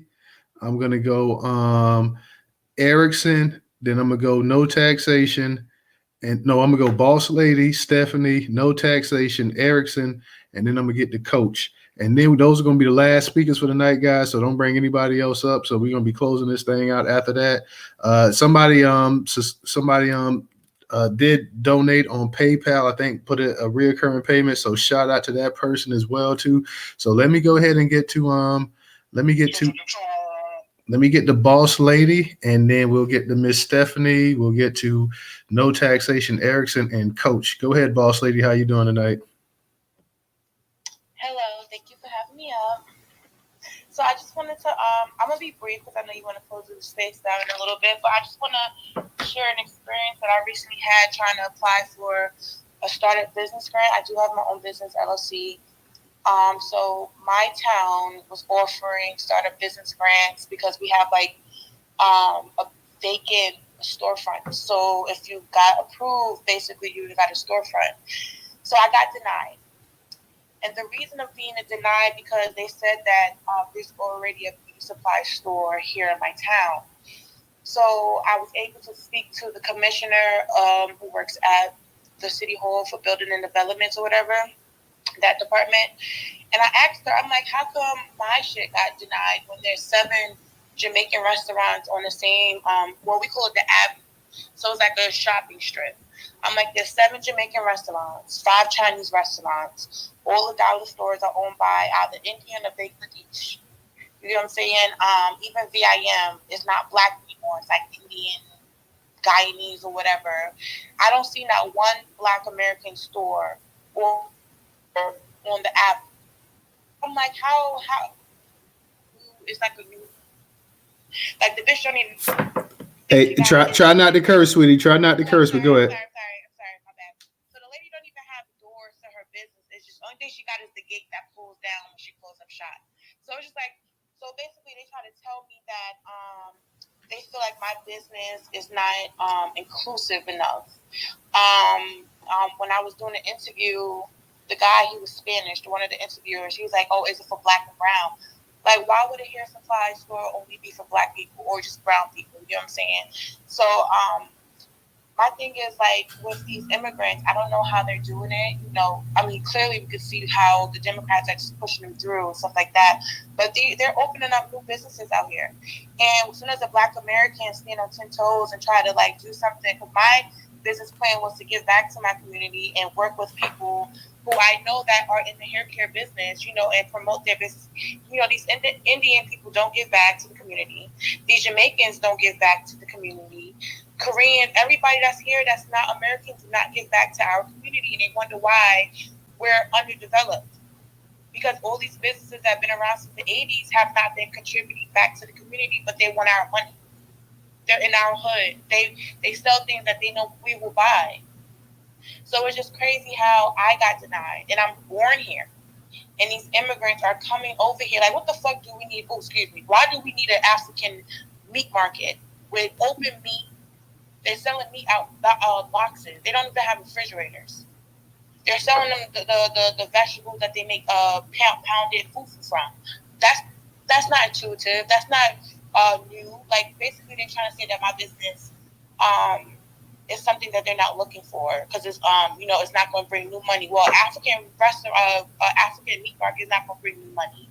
All these Jamaican restaurants that have been around for years ain't bringing nothing new. They're making the same food, literally. They just added mac and cheese. They just added excuse my language, chicken and waffles. So it's just crazy how these immigrants are being pushed ahead of us, and we're being erased, but yet they're using our culture to make money. And they're using our neighborhood to make money, and they're using our dollars to make money. And I'll end there. All right, thank you. Let me go ahead and get to Miss Stephanie. Miss Stephanie, how you doing tonight? Hey, how you doing, Newstoter? Hi, Chad. Hey, what's up now? I'm still under the weather, but I just want to make a response, okay? Salute to Miss Trouble. She went in. I just wanted to piggyback and say that, you know, these lies, it reads almost like the Chronicles of Narnia. I mean, it's all like fairy tale and fiction. You know what I'm saying? And sometimes you leave the world of reality just to suit your narrative, just to be in a fantasy world and live through it. And the harsh reality is that's the complete polar opposite of the truth. You know what I'm saying? I can put any person up against my grandfather, okay? My grandfather had 2 jobs by the time he was 9 years old, okay? That's how hard things was. My grandfather's from Virginia. He's from Lynchburg, Virginia. Lynch is how he used to say it. Lynch is Virginia, okay? And he had to work. His mother was cleaning white people's houses for a living. His brothers, they had all kinds of jobs. So he didn't have a childhood. He became a man at 9 years old. And he stayed that way. 2 and 3 jobs just working. And even the guys that was working right next to him, they got tired and had to stand there and look at him. That's how hard my grandfather worked. My father also. My grandfather worked up until he died. Okay? My grandfather was working and he got hit by a van. Okay? The van was literally on top of my grandfather. Okay? And the van had to literally roll off my grandfather to get him from underneath the van. And he got up, he, fussed at the guy that hit him. The guy apologized, he was scared. My grandfather was angry, so he went home and he said that he was in so much pain. Okay? He didn't go to the hospital. He was laying around. He was sick. That's not like my grandfather. My grandfather never sat down. He was always working. Okay? So his neighbors, they contacted us. They took him to the hospital. The doctors said they didn't see anything. So months later, he started forgetting who he was. He didn't know where he was at. And they took him to the hospital. He developed pneumonia. And my mother was there. And he mentioned to my mother, he said, I guess I'm dying, huh? And she said, no, you're not going anywhere. You're a strong man. You're not going anywhere. And he, in October 28th, 27th, there was something happening in my house. Like the smoke alarm kept ringing. A dog was scared. He was hiding behind the bed. Weird stuff started happening. So I said, Rudy, please don't leave. Don't leave, Rudy. I know that's you. Don't go. And it was going on for about 2 hours. And the next morning, my grandfather passed away at 4 a.m. And I say all of this to say that, people like this, they come here and they just have a negative thing towards Black Americans. And it's to even say that a lot of these people have never even left the continent, never even left their countries, but they just have a negative attitude towards us. Now, I'm trying to be respectful, but, it's getting to the point where it's just a little bit too much to deal with right now. And this is why they don't understand why we're delineating. And, we feel the way we feel right now is because the disrespect is just too much. How do you come to somebody else's country, someone else's country that they birthed here, and they made things possible for you to even bring your behind over here, for you to be this disrespectful and arrogant? It is an arrogance that is totally disgusting. It's ugly and tribal. And it's not to say that it's, all people are like that. No, they're not. They're good people. But what I'm not going to do is hear people say, okay, well, Black Americans are attacking this person, that person. That is not even true. And to get back to this guy talking about, Black Americans was attacking Haitians. I'm going to be honest with you. A lot of those people were second generation children of immigrants that was harassing y'all. And a lot of people came out and admitted it. And I had some girls that I went to school with, I didn't even know they were Jamaican. But they could not stand Haitians. And they used to pick on a couple of the girls in school. So please stop saying that they were all Black Americans. A lot of them were not Black Americans. They were children of immigrants that was harassing y'all too. You could put your thumb down all you want to, but I know the truth. And I witnessed a lot of that stuff happen. So there you go. But don't dare sit up there and say that we are the main ones that's attacking you, or we're the main ones that's saying this and saying that. That's very disrespectful, and I think a lot of y'all are just saying this to be openly disrespectful. I'm not sure. But, a lot of these stereotypes, a lot of people hold on to the stereotypes because they feel like they can attack us for no apparent reason, and we're supposed to just sit there and keep taking it, and then want to unify on top of that. I'm not unifying nobody that's going to eventually stab me in my back and hop over me. I'm not doing it. Now, if we work together as a team, then yeah, okay, we can get something going. But if we're going to work together and then you just leapfrog over me and lock me out of something that could have benefited all of us, then I have a huge problem with it. And you got to understand why Black Americans are acting the way they're acting. You got to understand it. Disrespect is not going to be tolerated anymore. And I'm just going to land right there with that. Thank you. Thank you, Miss Stephanie. Good to hear from you as always. Definitely good to hear from Miss Stephanie as always. Let me go ahead and get to no taxation. We're going to hit no taxation, Erickson, Coach. Those are going to be the last three speakers, and we're going to close this space out for tonight. Go ahead, no taxation. And for those that want to replay, we're not recording any more spaces. We're going to just go ahead and we live streaming it. So if you guys missed the actual live Twitter space, head to YouTube and you can go ahead and see it over there. But go ahead, no taxation. So now I got to put Stephanie on the list. So I can't speak after Rella.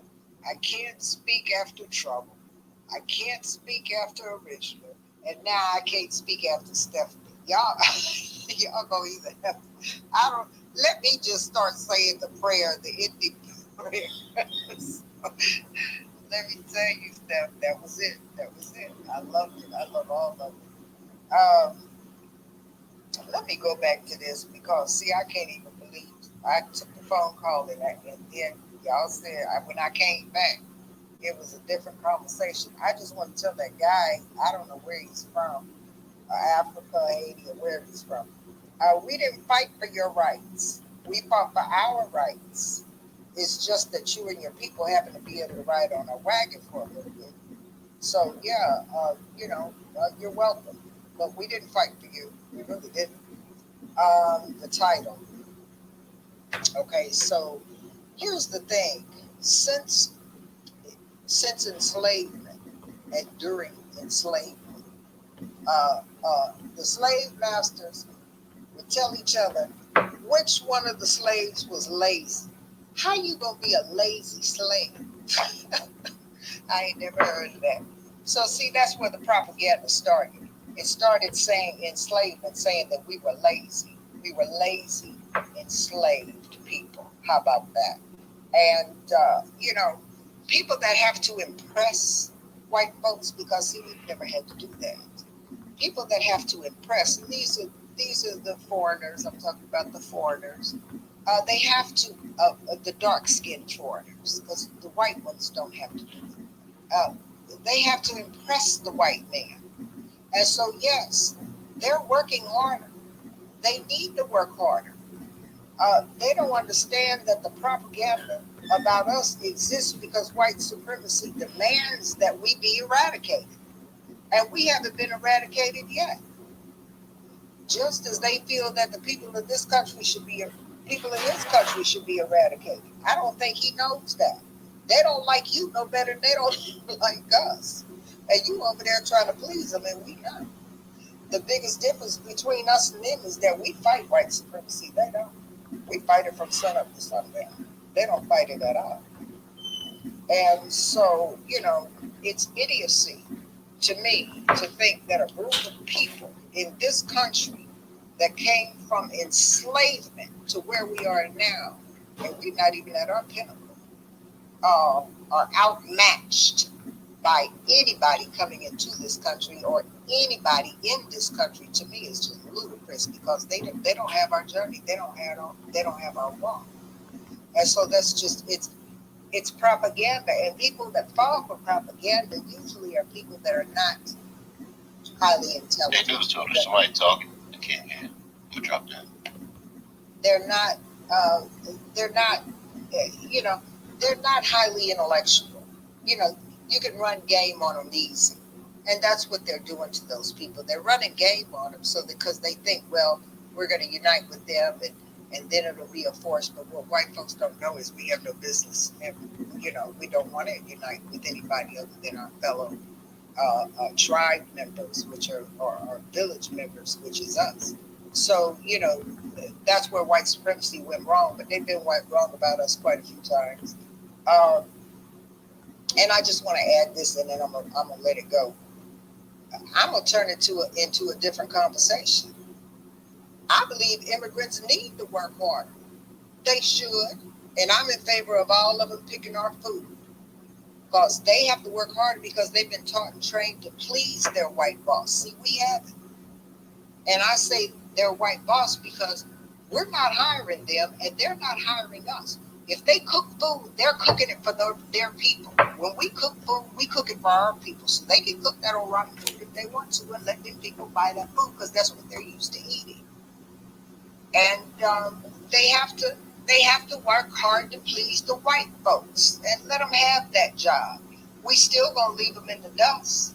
Their ancestors sold our ancestors, and we still outpace them in every way, while still being at the bottom of the economic ladder. How is that possible? Unless you really are those people. And I'm going to leave it there. Thank you, no taxation. Thank you. Hey, real quick, DJ Professor, this poster, is this this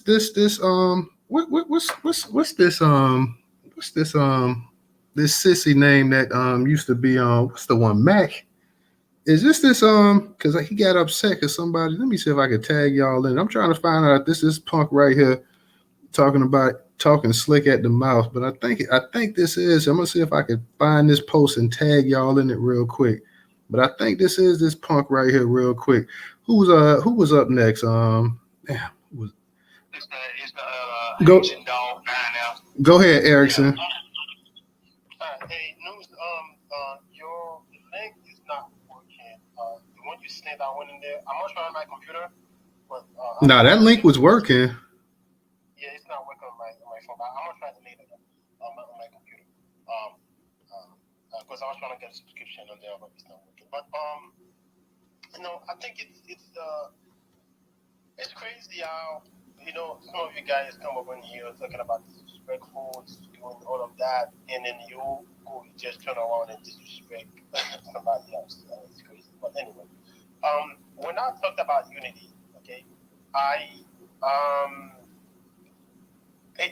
again, like I said, unity doesn't have to be uniformity. You can be your own self. You can keep your own value. You can keep your own custom, everything that you have as a Black American, and you can still unify with another group of people, whether it's African, whether it's Caribbean, or whatever the case may be, and fight for the same goal. I'm gonna give you an example, right? The French, the British, the Spanish, the Portuguese, they all were fighting to conquer different, lands in the Americas. We got Portugal, that was in Brazil. You got the Spanish, that was in Latin America. You got the British, that was here in America, and French or in the Caribbean as well. While they were fighting over here, you know what they did? They put their heads together, right? They come to a conclusion. Okay, you know what? We're not gonna be able to get these lands. Even after we get these lands, we're gonna need people to work them, and we cannot work them. We have to go get them Africans in Africa. That's what they did. They put their heads together and go get people and enslave them and make them work, right? They weren't uniform. They all believe, they were the biggest country or whatever, the biggest army in the world. But when it comes to getting conquered Africa, they put their heads together to conquer Africa, right? You can call me whatever you want. What I believe is gonna be what I believe. I'm sure what you believe. So if you sin against me and I sin against you, that's giving more power to the one up top, because he's only up top for a reason. Because he put me against you, he put you against me, and he's at the top of the thing, and look at us fighting. That's exactly what's happening, right? So, and again, like I said, we can unify without being in uniform. Okay, we could be whatever we are, keep us in culture and fight the battle that we need to fight. Together, so we need to be. Now, and I feel like I don't remember who was talking earlier. I think it was One Love. About if we're gonna be talking and giving information, we have to be correct, and then I think it's disingenuous to come up in here and say, the Haitian Revolution did not influence, what happened here, or the abolition of slavery, or what happened here in America, right? Well, I mean, not to cut you off, Erickson, but it didn't. If you want to be honest, how did it? Before you go on, how did it influence a bunch of slaves on plantations? It's not like there was newspapers around. It's not like the masters told everybody, all the slaves, hey, you know what? Yeah, it's not like they say, you know what? A bunch of slaves in Haiti just revolted. So, I mean, how did it influence the slaves up here? I'll explain it. Okay, so there are many factors to it, right?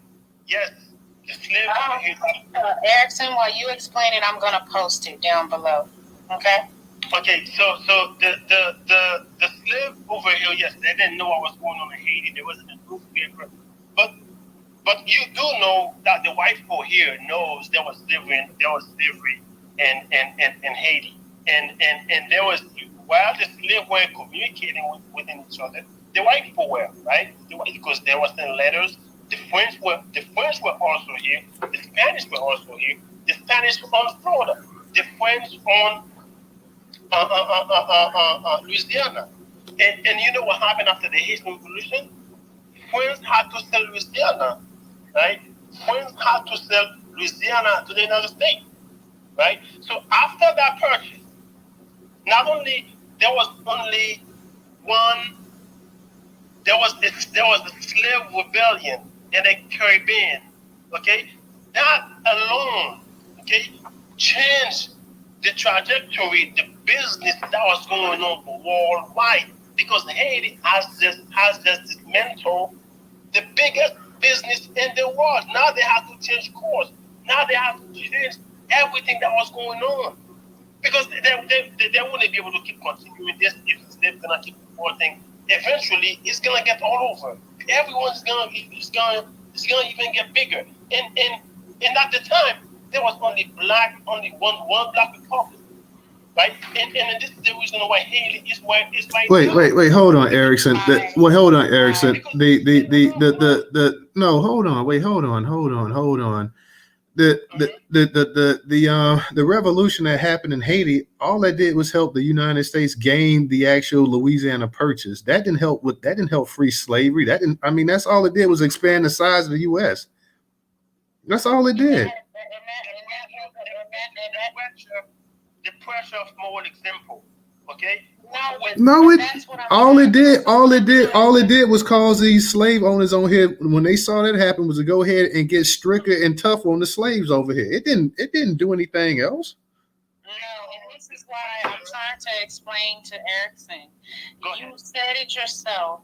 A lot of times people don't have a lot of enough information about history, right? Mm-hmm. And so the premise of my submission earlier was slave revolts were happening prior to Santo Domingo coming over with the French. First of all, and it wasn't the French who had parts of Louisiana and New Mexico and a little of what would be now known Mexico.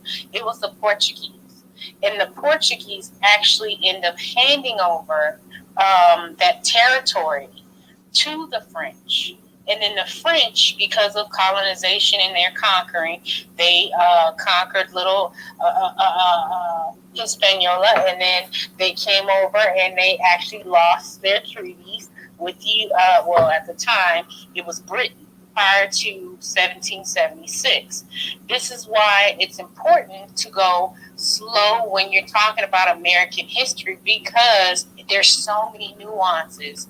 There were several slave revolts before the Haitian Revolution, and people coming over, or the soldiers who came over were brought over by the French, and no one talks about that. They don't even bring it up to have a discussion when people bring up Louis Vuitton. I go real quick. I'm gonna let him finish. I'm gonna let him finish real quick. Yeah. And like I say, y'all don't bring up any more speakers, because I'm gonna get out of here, because we got Coach. Is Coach still up? I'm gonna let Coach speak, and then we're gonna get ready to get up out of here. But let him. I'm gonna give you a minute, Erickson. Then we got to go ahead and get the Coach, because I'm trying to get up out of here. Yeah. Again, like I said, I'm just gonna land here, because I know you gotta go. It's again, like I said, Haiti is the pioneers, okay, of liberty, not only in America, in the world, okay. The pressure of moral example is one of them. The purchase of Louisiana is one of it, and there's multiple more. I'm sure one of those time we're gonna have more talk about that, and then if possible, then we could go deeper into this and so forth. But I'm on it right there. I know you gotta go. I'm on it right there. Appreciate it. All right, thank you. Hey, Professor DJ, check that post I tagged y'all into and tell me who that is. But let me go ahead and get to let me get the Coach Stephanie. I'm gonna be closing this thing out in a second. So let me get the Coach. I'll try to see about getting you. Ray, I see you just came up here too, so I'm trying to close this thing out. So I'm gonna see exactly what's what. But Coach, go ahead, and we got you. And then I'll see from there. Hey, appreciate the space, Newstoter. This is why we are abolishing race, and we're getting into our lineage. Hashtag Operation Delineation with the OMP. Because everybody has come here thinking they can be us, knowing that they're not us, to replace us, and they cool with that shit. Watch the language. my apologies. I'm going to wrap it up. We have definitely helped everybody around this planet. And when they get to our ancestors' soil, they have amnesia. We've helped the Koreans. That's why I tell the South Koreans, you be part of North Korea if our ancestors didn't fight the Korean War. Tell the Vietnamese the same thing. Tell the Ethiopians you act like we ain't helped y'all. Even these Ashkenazi Zionist Jews. My grandfather was a decorated World War II veteran in northern France fighting for their liberation. Come back to Guilford County, Greensboro, North Carolina, where they hang in. His comrades, our lineage in the United States of America uniforms and the flag. We have fought in every war and fought for everybody. Now we're saying we're going to fight for ourselves, and people are upset about it. That let me know you never gave a damn about us from the jump. The late Reverend Leon Sullivan in the city of Philadelphia started OIC, Opportunity Industrialization Centers in the city of Philadelphia, around the country, in the Caribbean, in the UK, and on the continent of Africa. Still exists today. So don't tell us we put the work in. Speak my piece. All right. Thank you. Stephanie, I'll let you go Ray, I'll let you go real quick because you didn't get a chance to speak. And then Stephanie, I see about trying to get you in, but I'm gonna give y'all like 2 minutes. I'm good news. I just saved mine till next time, brother. Okay. Stephanie, I give you a minute since you spoke, and we're gonna get ready to get up out of here. Okay. Question. Where did I disrespect you at? I think he was talking about me stuff. No. Yeah, don't It's taxation. Can't take the credits. Don't even worry about it, Stephanie, because then that's going to create a back and forth, and we trying to go ahead and close this thing out for the night. So let me go ahead and get ready. Let me just say this. Real. Hey, no taxation. Now, let me give you 40 seconds because I'm closing this thing out. DJ, open the space. Yeah, DJ, put that space on. Let me say this to Stephanie.